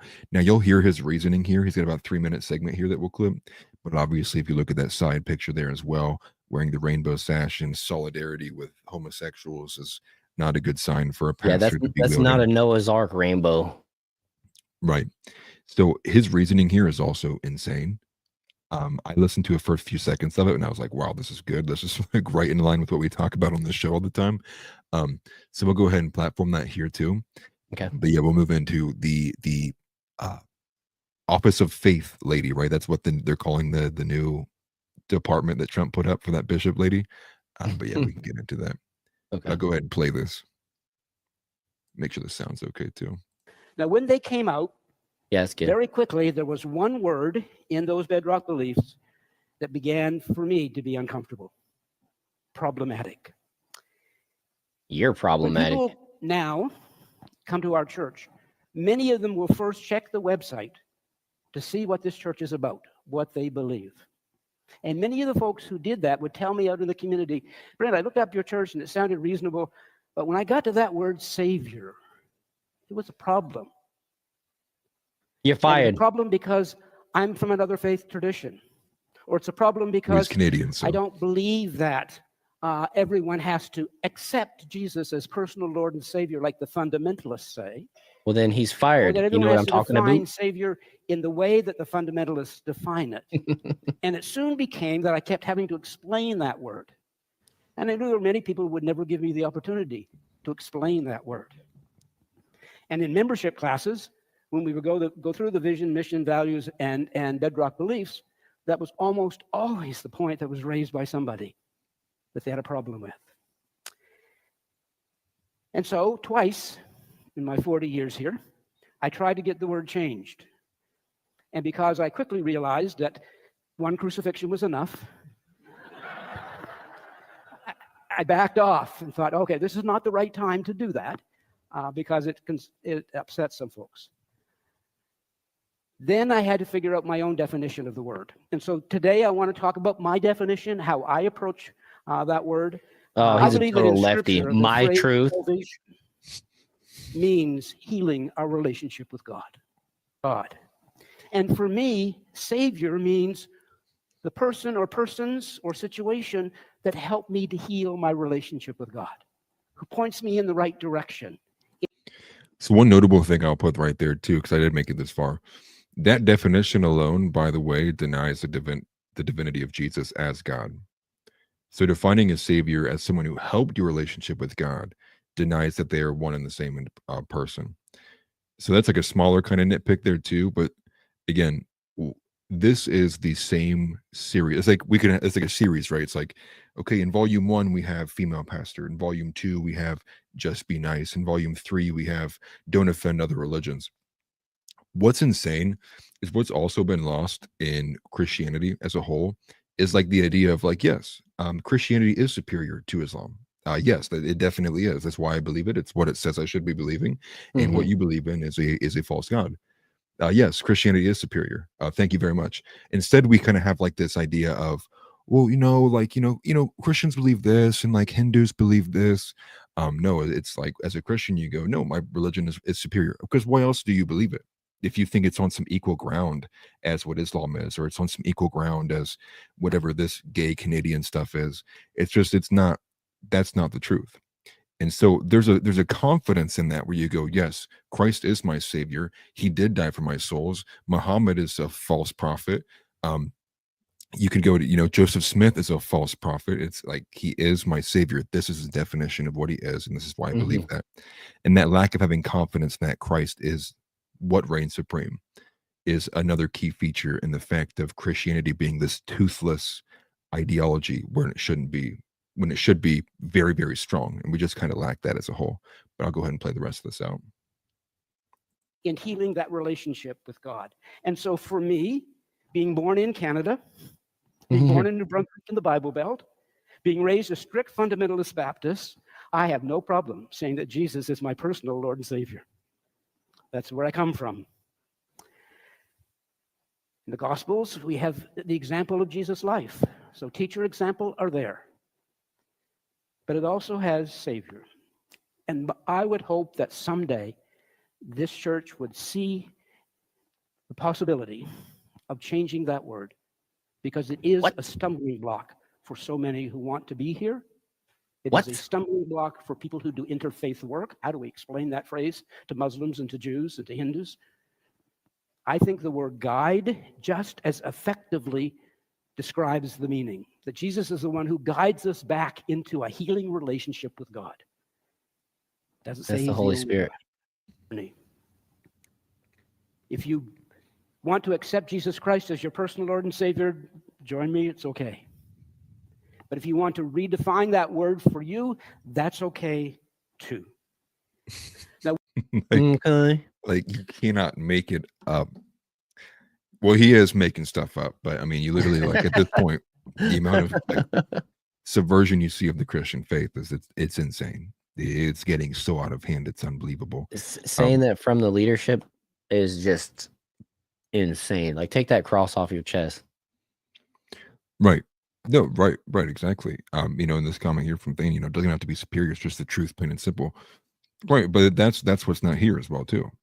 It's acting as if these other religions, we have to work around or find a way to say Christ is Lord, but like not make these guys feel bad about it. It's like, what are you talking about? That's like one step away from being Peter and being like, oh, I don't know him. Oh, he's just a guy. He's a guy, but I don't think he's like that guy. You know, it's finding a way to reduce the power that is and what the truth that is, in an effort, because offending other people of other religions is like the ultimate sin. Like, no, that's a literal joke. Chapter and verse on that, please. Like, it's sad, but ultimately you see a lot of very misled people. A lot of homosexuals and trans and weirdos find themselves into these churches because they're getting the very tailored message to them that repeats a lot of this kind of left-wing rhetoric, and it's ultimately very sad. Yeah, I mean, that bro's got problems. It's crazy, subverting the Jesus from the pulpit. I mean, there's a millstone for him in the hottest part of hell. After that, and I'm not supposed to pass judgment, but you know what? I just, that's how I feel. I do want to say also thank you, Dietrich, for subbing. I think I missed that comment earlier. Oh yeah, that's dope. I missed that as well. But to what you're saying as well, too much has been given, much will be expected. Also, when I think they even break it down, and not to say this is reality at all, but when they paint at, I think it's Dante's Inferno, when they point out the layers of hell, the actual bottom layer of hell, the worst place to be in, is for all of those shepherds who knew what they were doing was wrong, who were in the places of authority, and who were fraudulent and misled, the worst of the liars, those who captivated people's souls for themselves, and led them in the wrong place. And so it's just, yeah, that's exactly where he's going. I mean, worse than a millstone. I mean, then you also just look at the guy too, and it's like, yeah, that's a very strong bastion of masculinity right there. You know, everything kind of broken all the way around. Yeah, I see Just Me said, you're good, Steve. I'm sure there are churches like this guys who claim to be non-denominational. I just don't want them giving true non-denominational church a bad name. It's kind of, to me, it's just whoever the pastor is of that church. I've been to non-denominational churches that were more introductory level, and I've mentioned this before, that the pastor ended up cheating on his wife, and now he openly proclaims he doesn't believe in God. And I've been to other non-denominational churches that literally practiced everything that Jesus was teaching: laying on of hands, speaking of tongues, prayer for people, promoting community, like the whole thing. So it's kind of it's really blanket statement, or, you know, for the non-denominational church. There's a wide realm of non-denominational churches. The main thing is that they're focused on the Bible and Jesus, in my opinion. But yeah, well, this is what the downfalls, and why I have been a lot more into orthodoxy as well. And I've kind of spoken on this a little bit too, but you've probably seen this as well. the ortho bro community is pretty big on X. You know, you give them freedom of speech, people typically become a lot more right wing. It's just that's the course of things, the course of nature. Truth bends one way. The large thing with that, though, too, is the reason why you do see such a large amount of non-denominational churches is the problem of exegesis, which is the interpretation. And when Protestantism, largely evangelicals at large, have this issue of not having a kind of strict hierarchical nature of interpretation of Scripture, let alone a strong background and a strong following. I'm forgetting the word, but like a lineage of church fathers to pull through of what their interpretations of Scripture is. It falls ultimately to whatever the pastor said that day and what he thought the verse meant to him when he woke up and read it that morning. And that's where you find a lot of bad interpretations, is because people will read something and then take from that something of which isn't actually there. And when you're using the Bible alone with no further other contexts around it, not to say the Bible is not good enough by itself, but to say when you lean on your own understanding from what you read in that without having historical background, without having contextual understanding, and without knowing how your translation, whether it's the ESV, the Amplified Version, the KJV, the NIV, has actually changed that translation, without knowing all of that, it's like ultimately, it's like you are kind of very blindly getting an idea of what you think from that. And with that problem also comes the, how do you say that that's not what God was laying on their heart? So there's like all these kind of like things build up into the fact of like, that's why the Mormon church does exist. It's because they had that problem of, well, who are you to say that Joseph Smith, didn't come in and actually kind of have this revelation? There's smaller nitpicks in there, obviously, which you can say it was said and done. And I'm not a pastor by any means, nor am I an expert at all. But I try to have a better understanding than, what I did, 5 years ago, and what seemingly most people have. Right. This is why you see a big, strong orthodoxy group, and Catholicism as well. People moving to that because the Protestant problem has gone so far where people are just like, I feel like God said this today. And they're like, wow, yeah. And they're blowing their smoke machines, and the pastor's wife comes out with their big camel toe, like World was showing us some Discord the other day. And the people just, I can't do this anymore. Like, I don't feel God's presence here. I just feel a lot of self-flatulation and wanting to feel good about myself. It's a prosperity gospel. It's a make me feel good. God's not here. Yeah, so let's move on now to the woke woman bishop. And we'll just start it off here with the bishop who rebuked Trump's immigration policies from the pulpit, pocketed $53 million in taxpayer dollars, taxpayer funds. I got this little clip from Alex Jones, and I also have a news article. So let's just, I'm going to let this one rip here. Sorry, my dog's barking. Yeah, surprise, surprise.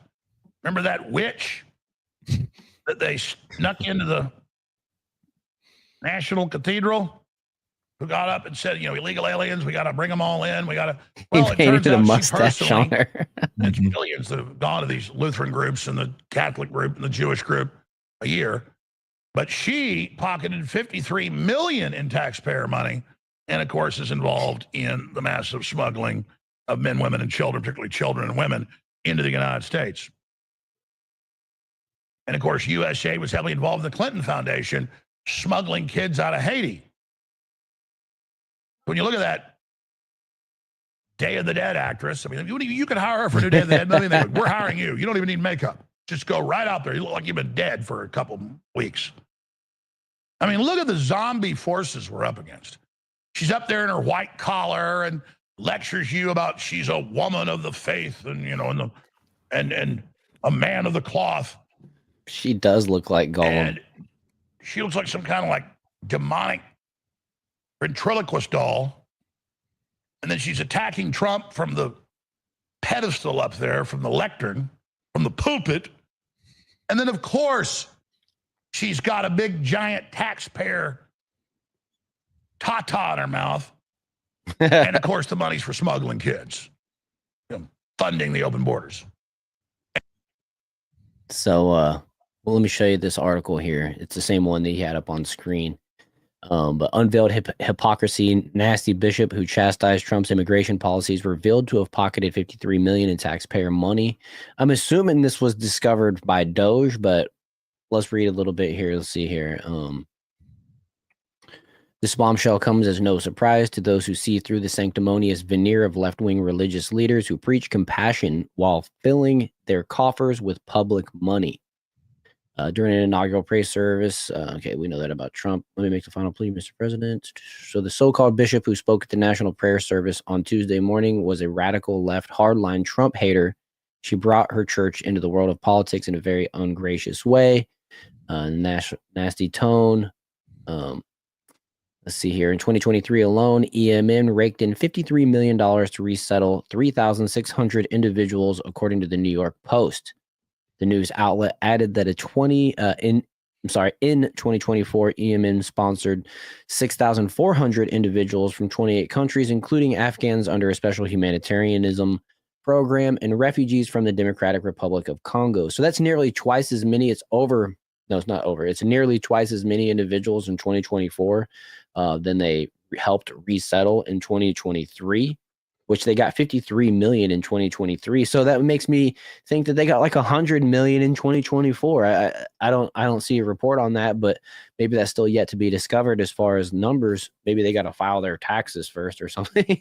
But all these new arrivals are immediately eligible for all forms of welfare, such as Medicaid and cash assistance, on the same basis as U.S. citizens.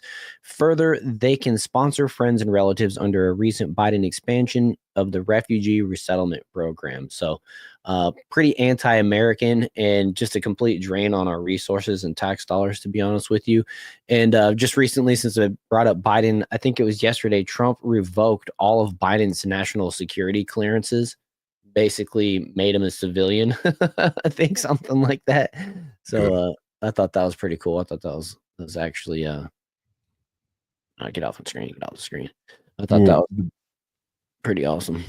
What I was just gonna say is, we talked a bit about Ordo Amoris not too long ago, but this also takes it's also relevant here. This weird kind of fetish you see in a lot of churches, modern churches, which is to send people thousands of miles away from America to teach them the gospel, is the opposite of what Ordo Amoris is, which is the order of love. It is the order and relevance of things such as interest and proximity. Now, this follows suit of, obviously, a husband has a higher duty to his wife than he does a random woman he sees on the street. Now, we don't have words for it, but if modern jargon would catch up, you'd call him a wifist. Why do you care more about your wife than every other lady on this planet, right? It would be kind of insane to think about it like that. Mm-hmm. But that's what Ordo Amoris is. It is this ordering of love, the responsibilities in order. So obviously you have a higher duty to your family, if you're a father, to your children, than you do to a random child you see on the street. Same thing goes here when you stretch it further out. You have a higher order of love, higher order of interest and responsibility to the people in your community, and then from your community onto your nation, and then from your nation, everyone else. And that's not to say, well, because you love your people more, who you're closer to more, that you hate others. It just means that there is a natural interest, a natural reason for this love to be in place over others. And you think about that too. You think about the state of what America's in and how few people actually do believe. The Christian population seems to be falling, so much so at a rate that China will have more Christians in China than there will be here in America. That's wild to me. Right, an insane prospect. But that is also because we don't do many regenerative healing here. The outreach to people here in the community doesn't even come close to what we do for people overseas. The amount of money, like 53 million, what we just saw, for children in people in Afghan in the Democratic Republic of Congo. It's insane. And it actually steps outside of bounds of what most of the church fathers would have believed. And that's really what you kind of got to take into account here is most of what churches preach nowadays is, you'd have to argue that everyone who believed in God from the 1900s and before that are just all wrong and they're burning in hell. I mean, that's ultimately like the position that most people would have to arrive at. And that's just not the case. I mean, that's kind of a hard pill to swallow. It's like, really? Martin Luther, St. Thomas Aquinas, all these guys, like, really, they were the ones who are wrong. And it's like this dyke looking lesbian that came up here is the one that's right. It's like, that's too much for me to believe. Right. It might sound harsh, but that's the reality of it. And I'm glad that JD Vance put forward that I'm not fully sold on JD Vance. House knows that. A lot of people know that. We talked about it in Discord. I think he has kind of an artificial upbringing, and his connections with Peter Thiel, NQTel, and Palantir, I think, are questionable. But he was the one who brought this up with Ordo Amoris. And speaking about this as well, I think it's good. Now, do I know for a fact? I'm not going to sit here and say, well, this and this. I think it's good that he pointed to that. It is a good in the right direction. Right. Same way it's pragmatically better that we point to these things, because it is a Christian value. Like, this is what we should have been doing for a long time. And it's clear that it's hurting the American people when we constantly give handouts to random people over in Pakistan and so on, and nothing here for Americans that are here. Filling the church pews, or even being in the streets who are homeless as well. Yeah, definitely is well said. Let's move on here to some Trump recent executive orders.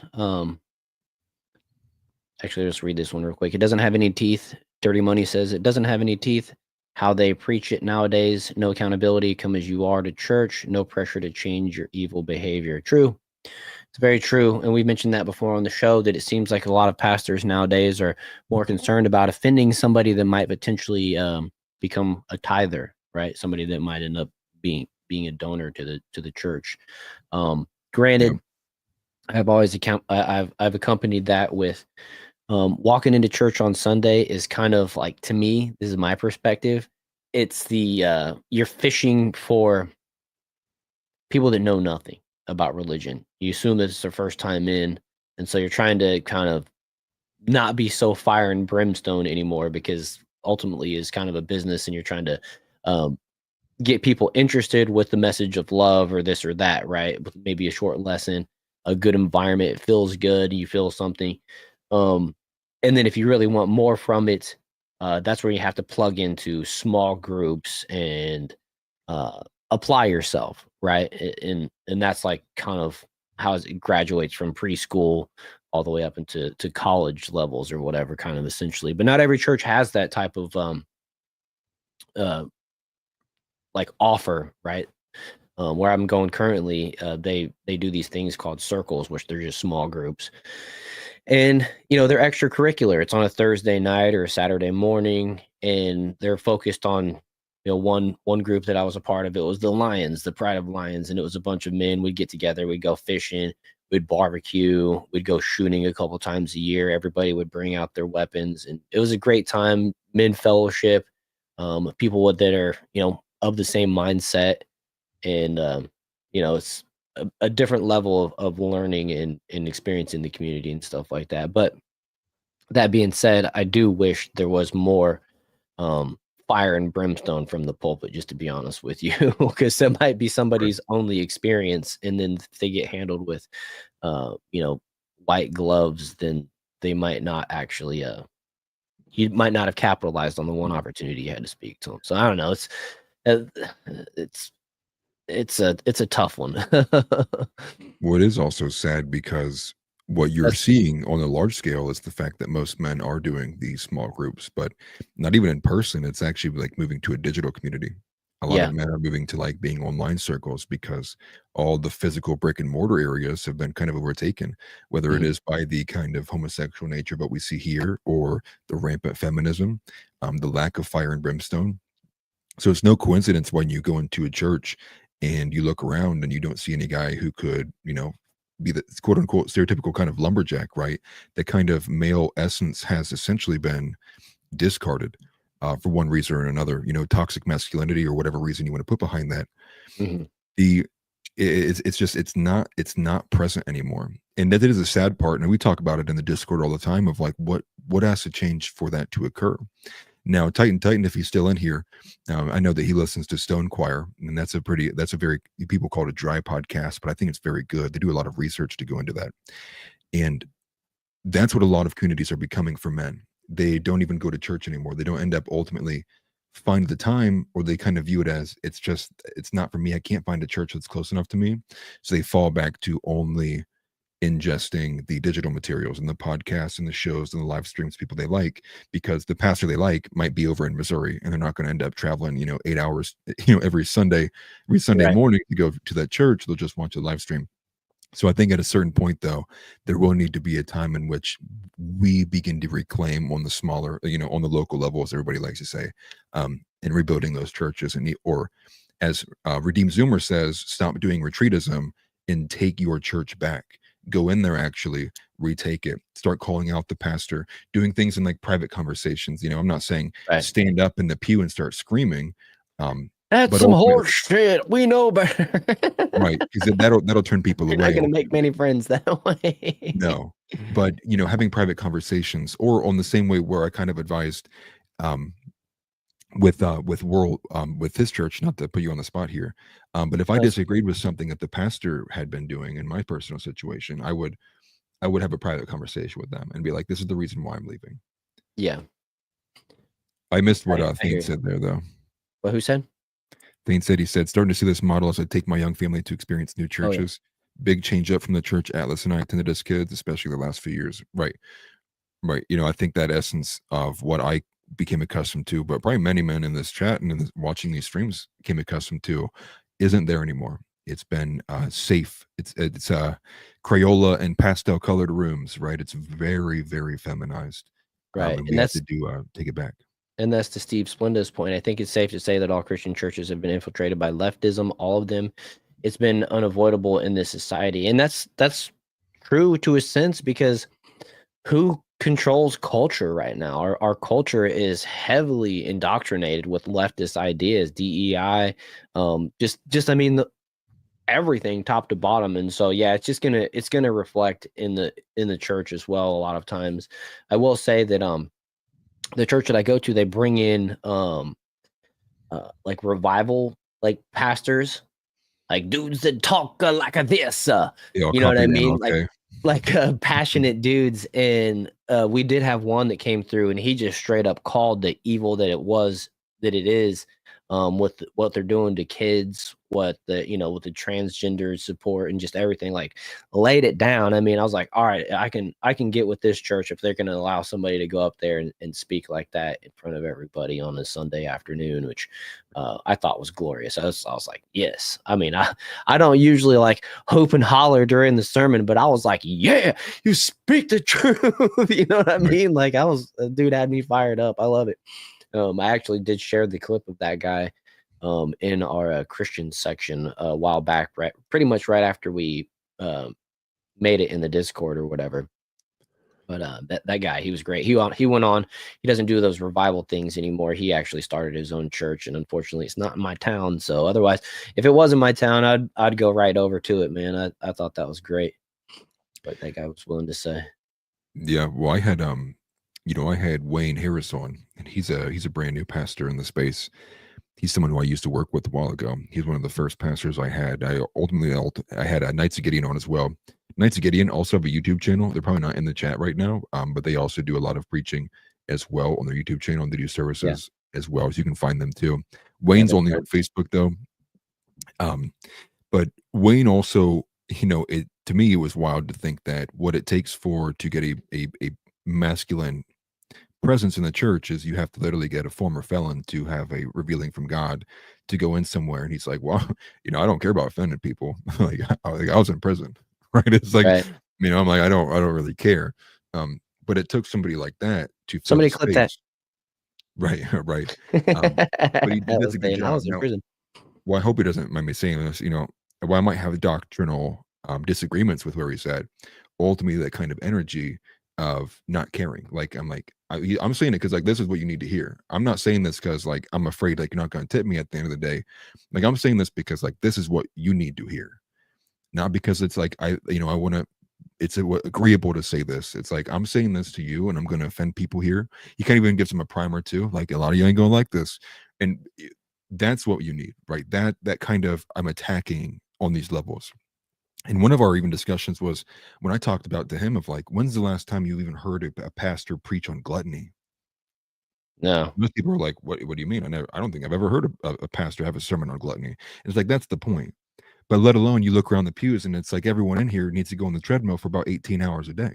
Mm-hmm. And that ends up being the reality of it. It's like we don't tread into those territories that'll offend people. And that's because we like keeping friends. But at the end of the day, keeping friends isn't what gets you into heaven.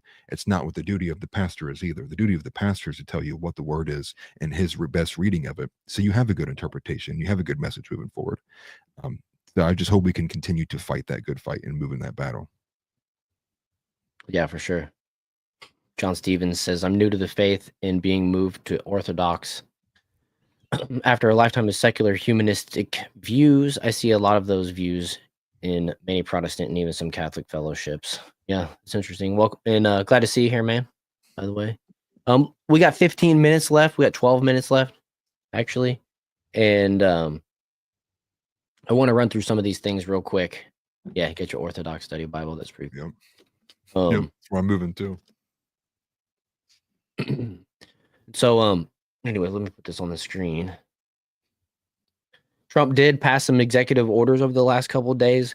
One of the big ones is a campaign promise, another campaign promise delivered, and that is we got this one from Carrie Sloan. Today was a great day for women. Trump signed an executive order banning men in women's sports. And I didn't put it on the screen or in the outline, but immediately, I believe the day of, the NCAA followed suit and banned all men from women's sports. I'm not going to call it biological anymore. It's just ban men from women's sports, and that's a good thing. So let's check this out. It's a minute long, and then I got a couple responses from Riley Gaines, who is one of the individuals that suffered this wrath from the NCAA, allowing a man to swim in the women's category, and who went on to win national titles and break records and all that type of stuff. I hope the NCAA goes back, like they removed Heisman trophies from athletes when they found out that they were getting paid and things like that they've done historically.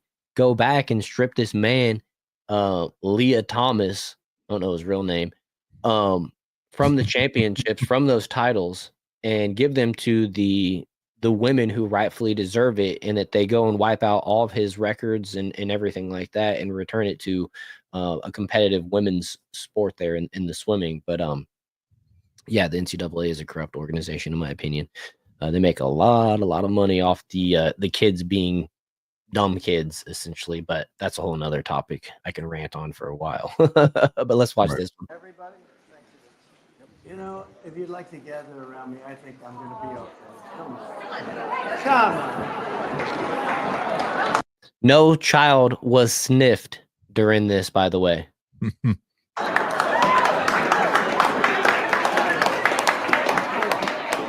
Secret Service is worried about them.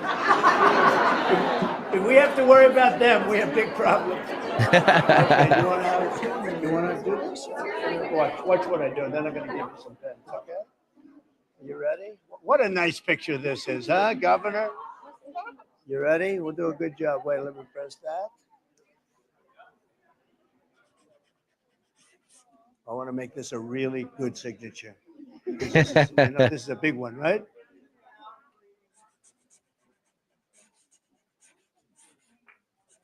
Oh, I think we have a 10. We have a 10. You gotta love it when you sign a perfect signature.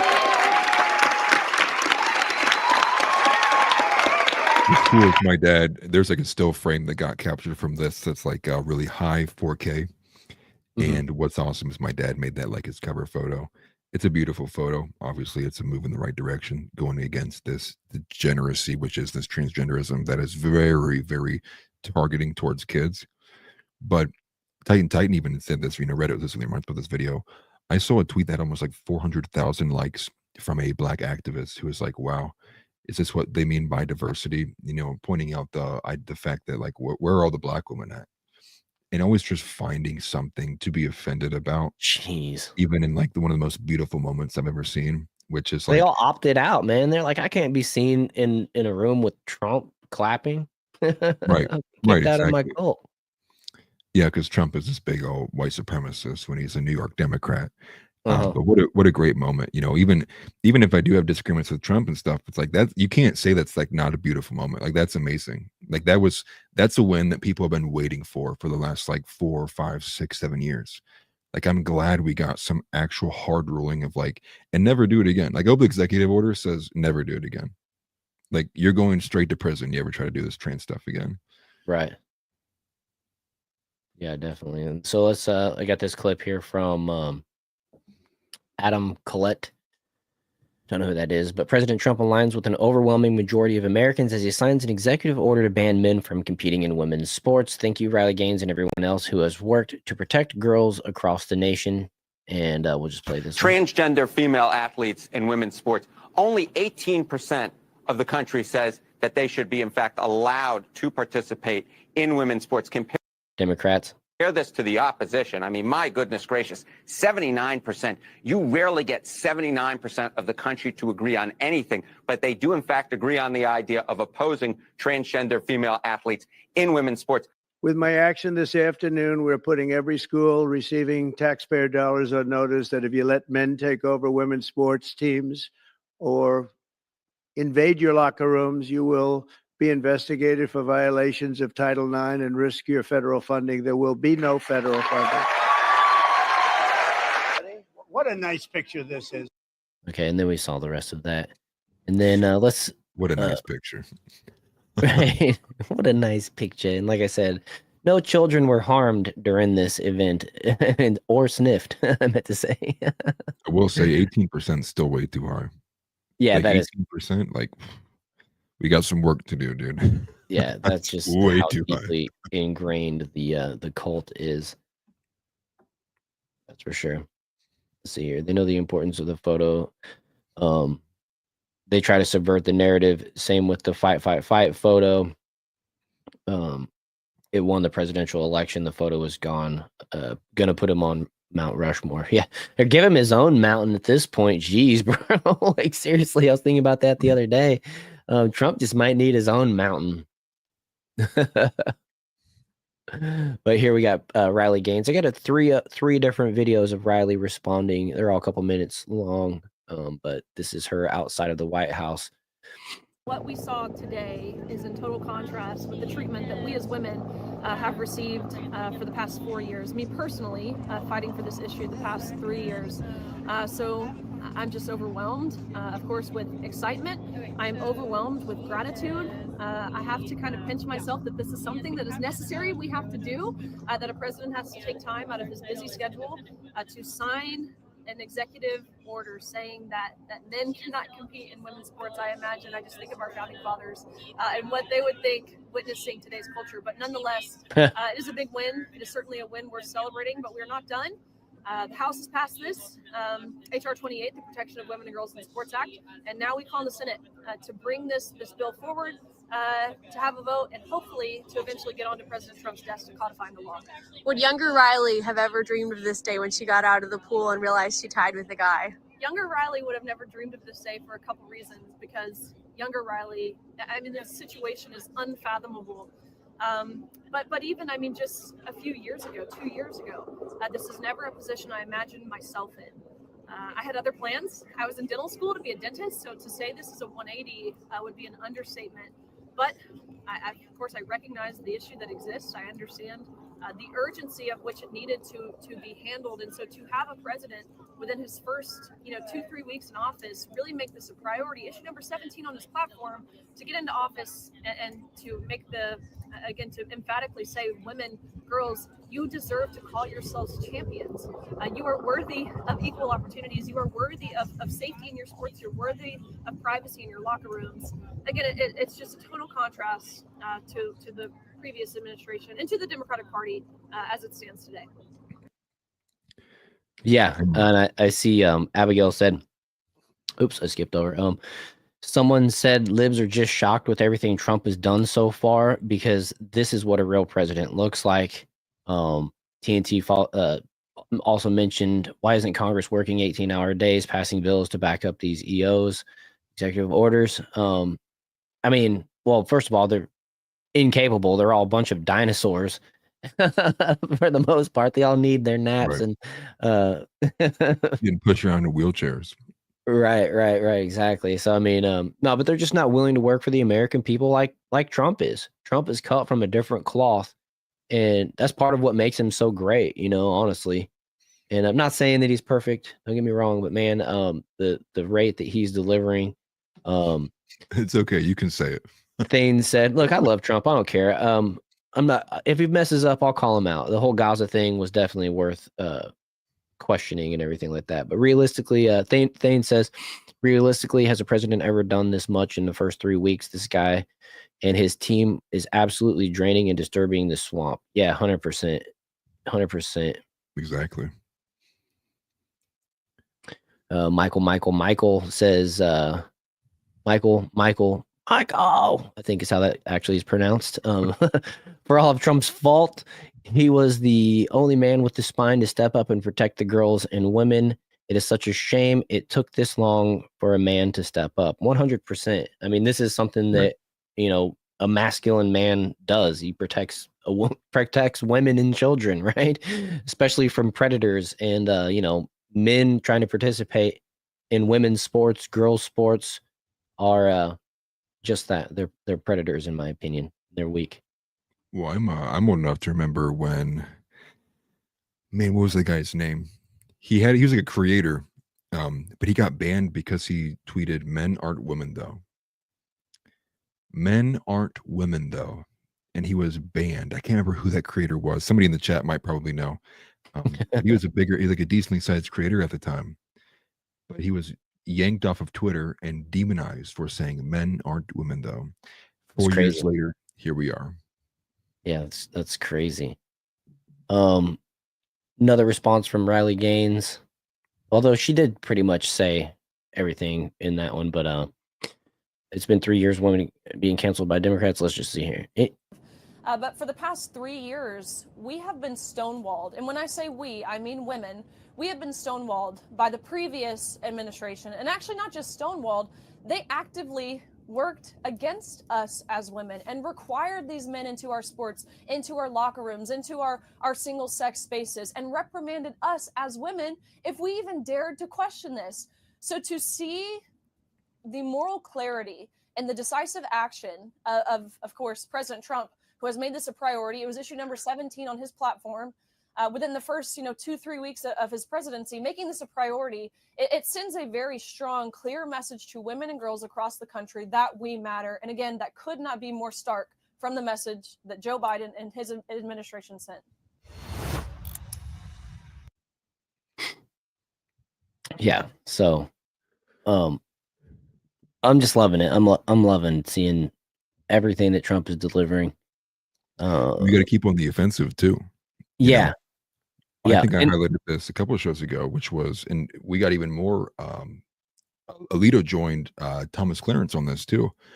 They want to challenge Obergefell. They want to challenge Obergefell based on the precedent that was set with the ruling that happened on the Roe v. Wade. They want to send homosexual marriage back to the states. Mm-hmm. They want to get rid of this kind of federally recognized wokeism, this federally recognized Satanism, if you want to call it. Take some ground back. I mean, right. And if we got this much done in 3 weeks, I mean, dude, imagine after the end of the year. Right. The only thing we need to do, well, I say the only thing, but one of the main things we need to do is stay focused, keep the pressure on for Trump to ramp up his deportations. He's not deporting people fast enough. And I haven't seen the numbers the last few days, but 700 people a day is not going to cut it. We need... Well, they stopped disclosing them. They stopped disclosing them? Okay. Yeah. Because they were so low. Tom Homan reportedly had a meeting where he ripped people's heads off, was like the quote that I saw. So the numbers aren't nearly good enough whatsoever. But at the same time, do understand this. I did see a big report from I think it was from Colorado. No, it wasn't Colorado. I can't remember what state it was now. So don't quote me on that. But there are actively people in the ATF and in ICE that are leaking information out to illegals and cartel members because they are trying to help them, whether they're being blackmailed or they're getting paid for it. They're sending out and leaking information so people are able to escape raids and the stuff that's happening and going on. So there is a kind of force at work against the deportations as well. These people are trying to actively do as much as they can to prevent it. And we already saw like teachers putting magnetic locks on their doors at schools. There's a lot of people trying who to are lock fighting ICE against it. out. Right.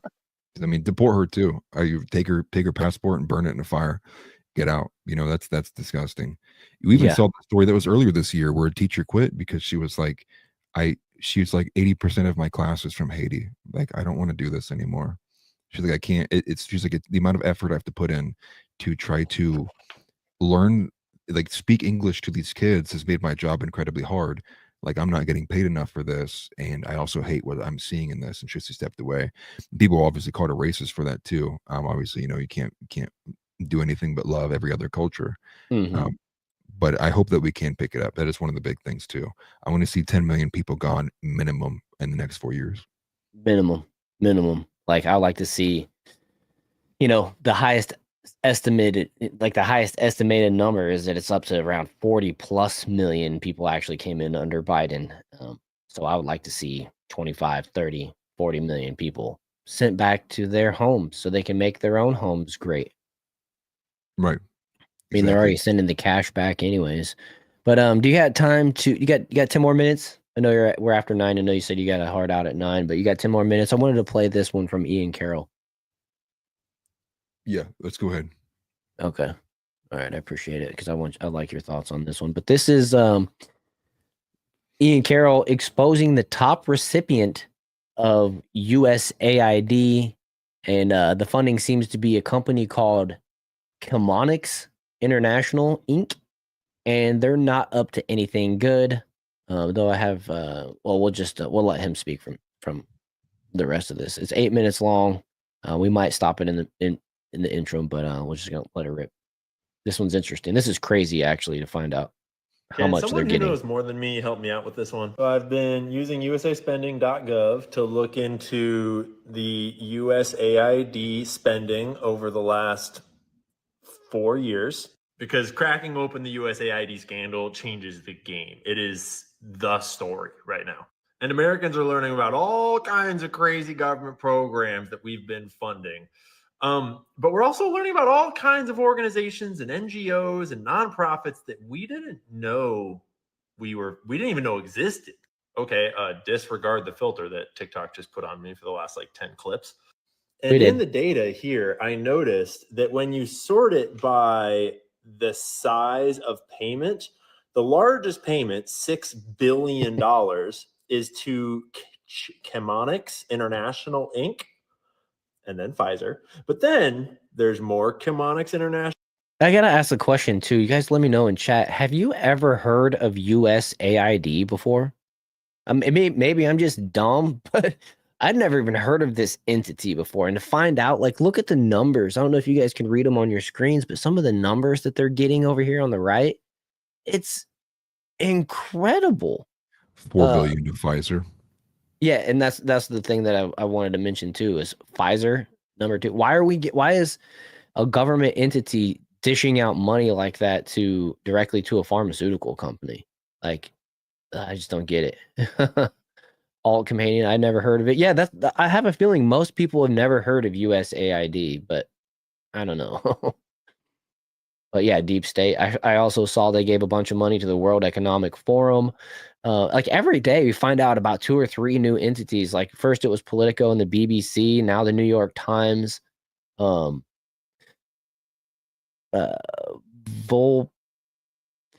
Persona. Sorry if I say your name wrong. Said I'd heard of it, but didn't know how the scam worked. Nothing good. Yeah, definitely. Yeah, that's a funny way to put it. The more you know. Right. All right, let's go ahead. International Inc. And then there's more Chemonics International Inc. Then there's more Chemonics International Inc. Then there's more Chemonics International Inc. and more Chemonics International Inc. And I'm hoping that some of you already know about Chemonics and can give us some leads and get the ball rolling of what the hell this is. When you dig into the sub awards that they're giving out, it's basic. Sorry, I'm trying to pause it on one of these descriptions. It gets fuzzy every time. Basically all just... The purpose of this subcontract is to procure regions and maintenance instrument leases, early infant diagnosis, Mozambique supported laboratories in Mozambique, biology laboratories in Mozambique supported by, I don't know, it's crazy, dude. Transporting pharmaceutical products all around the world to all sorts of developing nations. Looks like it's mostly AIDS drugs, which is an insane amount of money. Side note, can anyone describe to me why the AIDS epidemic is such a problem in Africa? Like, are they all doing heroin? Are they all having butt sex? Why is AIDS everywhere in Africa? And why can't we just give them $50 million worth of extra large condoms like we did to Gaza to fix this? Right. Like, what the hell? Right. Mozambique, Alabama. That's right, Tix.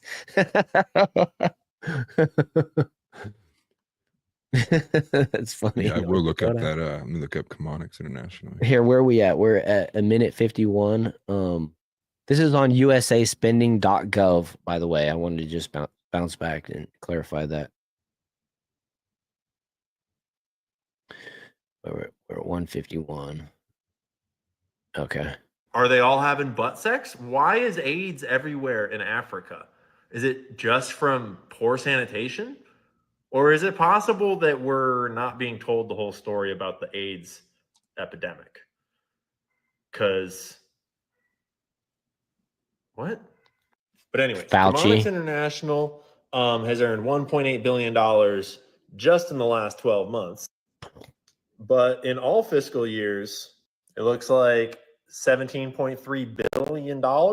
When you go to their website, their board of directors page no longer exists, which is kind of sus. But when you plug it into archive.org, you can get access to their board of directors as of 2024. And they don't seem like crazy sus. They seem kind of like nobodies, with a few exceptions that have worked in like big tech and big medicine and big supply chain kind of stuff. There is this dude, Gunjin, who has worked for Disney Plus and Amazon Fire TV and Prime Digital and Amazon Studios. And why is that experience relevant to international aid work delivering medicine? But anyways, Wikipedia says that Chemonics is the largest for-profit recipient of U.S. government foreign aid. As of 2019, the company has approximately 5,000 employees. The firm offers capacity building, communications, corporate social responsibility, knowledge management, performance management, and appraisal and program design services. What does any of that mean? Remember, the top receiver of U.S. aid funding, and they offer a hodgepodge of corporate gobbledygook that doesn't really say anything. Then when you start looking up the company and find articles about them, you find articles like this one that state that this is back in 2017.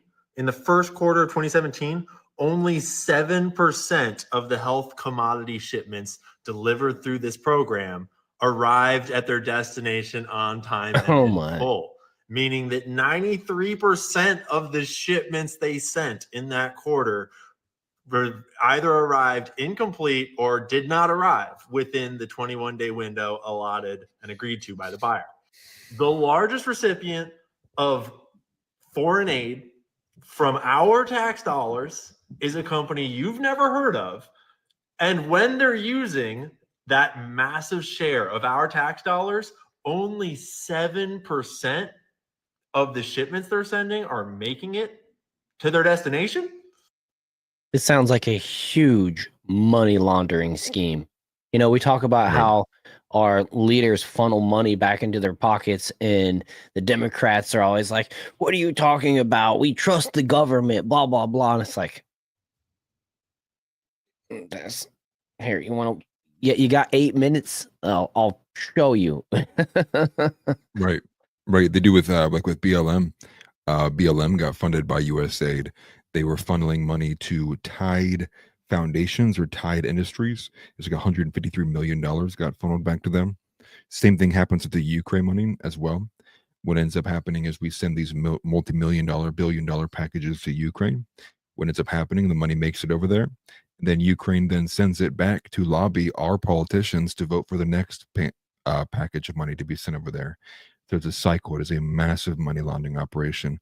I would imagine most of what our government does is money laundering, which is why inflation has been this insane, but also why it's seemingly that nothing can get done. Where's the border wall at on that list of expenditures, right? Where's like maybe like the one thing we need to spend money on? Southern border wall, you know, not non-existent, doesn't exist here. Right. I mean, even Zelensky, the president of Ukraine, just told Piers Morgan a couple days ago that he's only received like 70 billion of the 200 billion that Congress has approved to go over to Ukraine for aid. Not that I trust Zelensky, but that's the number that he's reporting. Where'd the other 130 billion freaking dollars go? So it's crazy. We always hear every year that the Pentagon never balances their budget. Billions of dollars go disappear basically, and no oversight at all. And then we talk about Elon and DOGE, and you hear the Democrats cry, I didn't vote for, well, first of all, you didn't vote for Trump, but I didn't vote for Elon Musk. And it's like, well, Donald Trump ran on appointing Elon to DOGE to oversight these companies or these government entities. Like, what do you, right? That's exactly what we voted for. Sorry that you can't understand that, but that's a campaign promise delivered. But let's finish this up. I think I moved our spot on accident, but recipient of foreign aid from our tax dollars is a company you've never heard of. And when they're using that's by that design massive share of our tax dollars, only 7% of the shipments they're sending are making it to their destination. At the time, this was USAID's largest ever contract.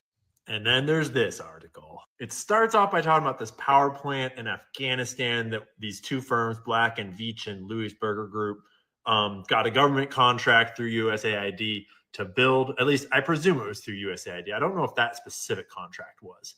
But then an earthquake or an avalanche happened and it kind of messed the plant up and they never finished it.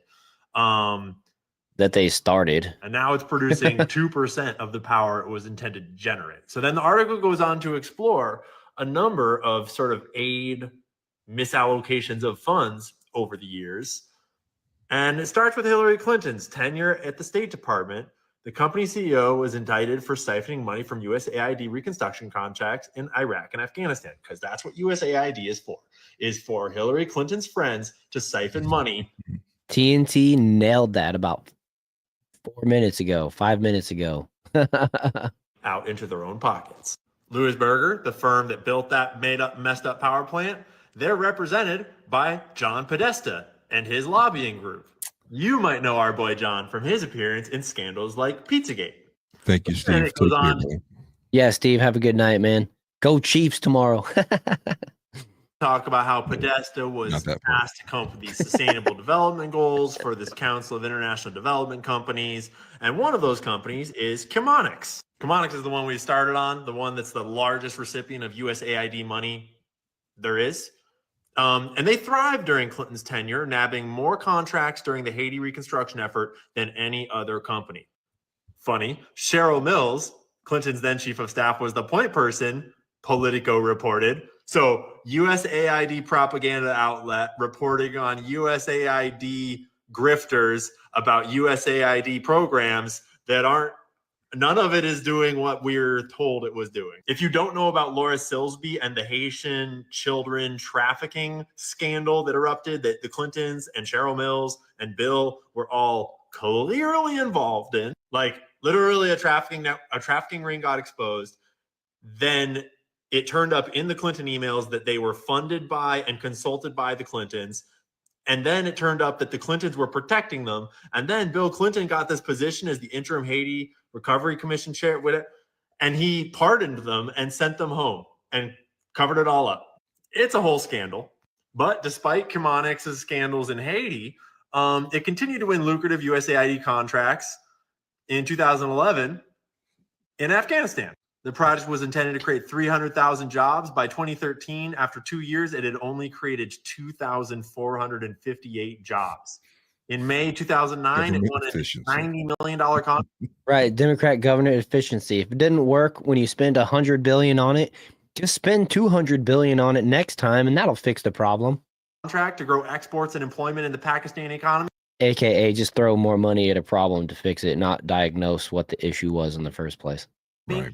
The USAID Inspector General found no measurable increase in sales or employment after the first 2 years of the project. So can someone please help me out? This is the largest recipient of USAID funding, apparently, and they're ineffective They're embroiled in scandals. I didn't even go into the one in Afghanistan where they were bribing the Taliban in order to not attack their shit. Literally, they were giving our taxpayer dollars to the Taliban. This company was Chemonics of their own volition. They were giving money to the Taliban basically as a protection racket. And I know it's not as funny as like trans operas, but every direction you look in this USAID scandal, you're finding wasted money, crime, cover-ups, intelligence networks, bureaucracy, grifting. It's so fucked up. If it's not influence, news media, fact checkers, fact checking. Right. That's the thing. Like when Politico would write a story, or the New York Times would write a story, they would reference their story with the other one. And then that's their fact checking process. And they're both were funded by USAID. It's insane. Yeah. And then they're out there fact checking conservative media, writing hit pieces on Steven Crowder and Tim Pool and people like that. And it's just like, holy shit, this is so like you thought the corruption was bad. It is way worse than we all could have imagined. I mean, let's play this last little bit here, but I want to say DNT mentioned, I feel like this is Chelsea Clinton's scam. I think she had her own scam. I believe that, like, I can't remember the amount, but I want to say $80 million went to Chelsea Clinton from USAID. It's crazy. Not apparent to you by now, this is the deep state.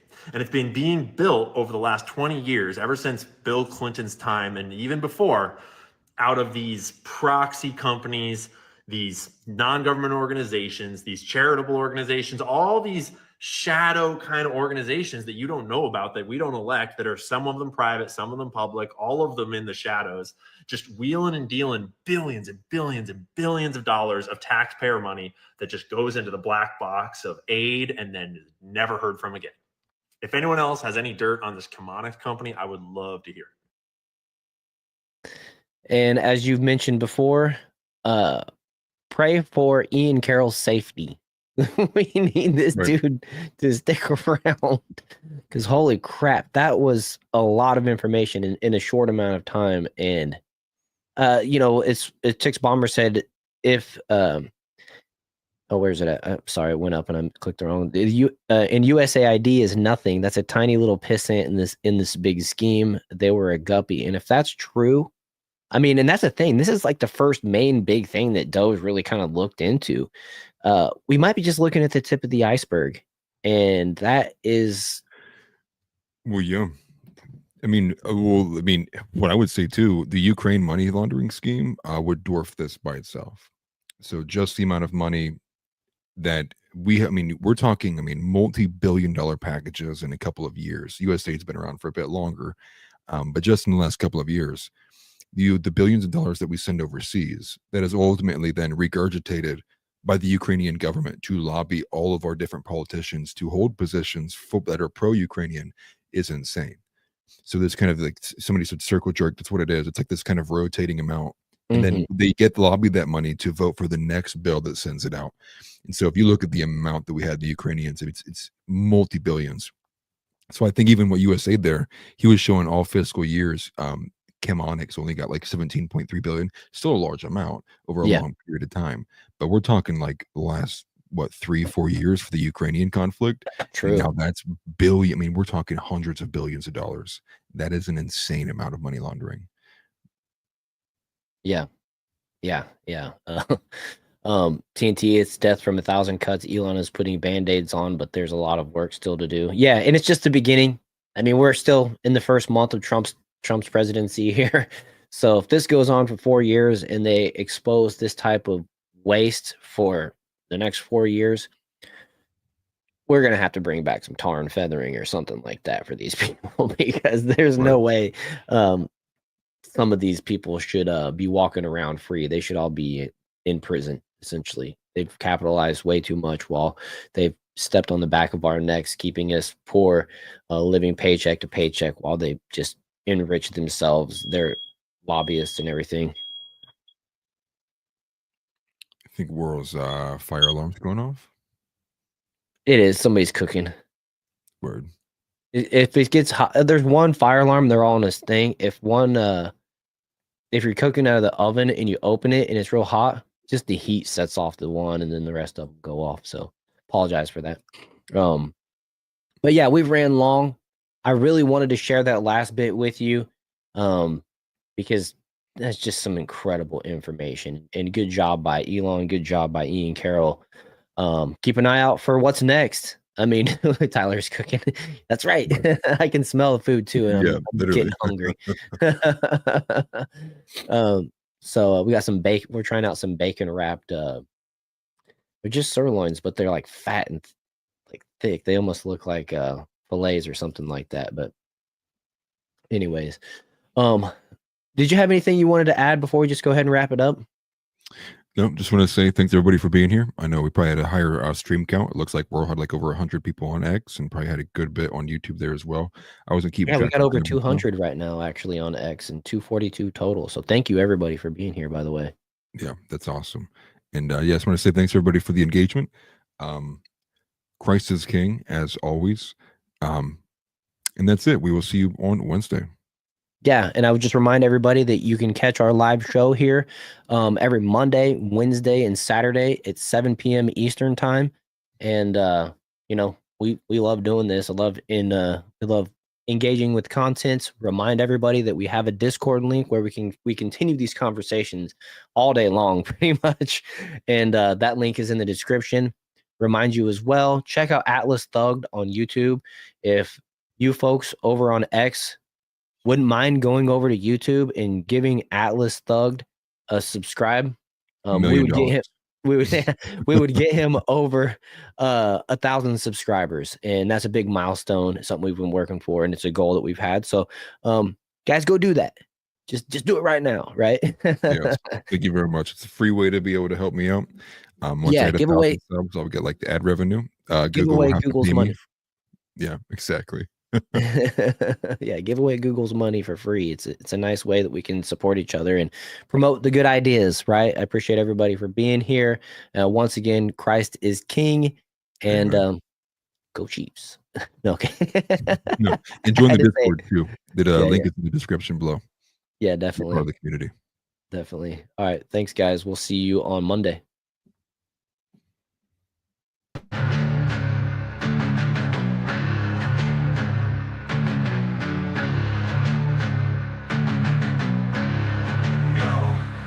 With war rolling Atlas Thugged, we here to bring the truth. Jar open this podcast, we breaking through the fake news. They try to silence us, but we will be subdued.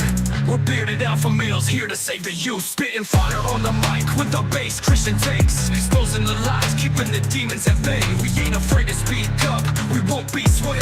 Jar open this podcast, where the truth is laid. Jar openers, cracking open the lies. We're rolling Atlas Thugged, we're here to rise. Bearded alpha males saving the youth from the godless demons, spreading the truth. We ain't playing games, we're on a mission to awaken the masses with our intuition. Pulling out the corruption with no inhibition. Jar open this podcast, sparking a revolution. We're not afraid to stand tall in a world full of deceit. We're the voice of reason, bringing light to the street. Keeping it real, never missing a beat. Jar open this podcast, where the truth meets the heat. Jar openers, cracking open the lies. We're rolling Atlas Thugged, we're here to rise. Bearded alpha males saving the youth from the godless demons, spreading the truth. Jar open this podcast, where the truth will never cease. Join us on the journey to bring back peace. We're rolling Atlas Thugged, fearless in our release. Jar open this podcast, where the lies will decrease.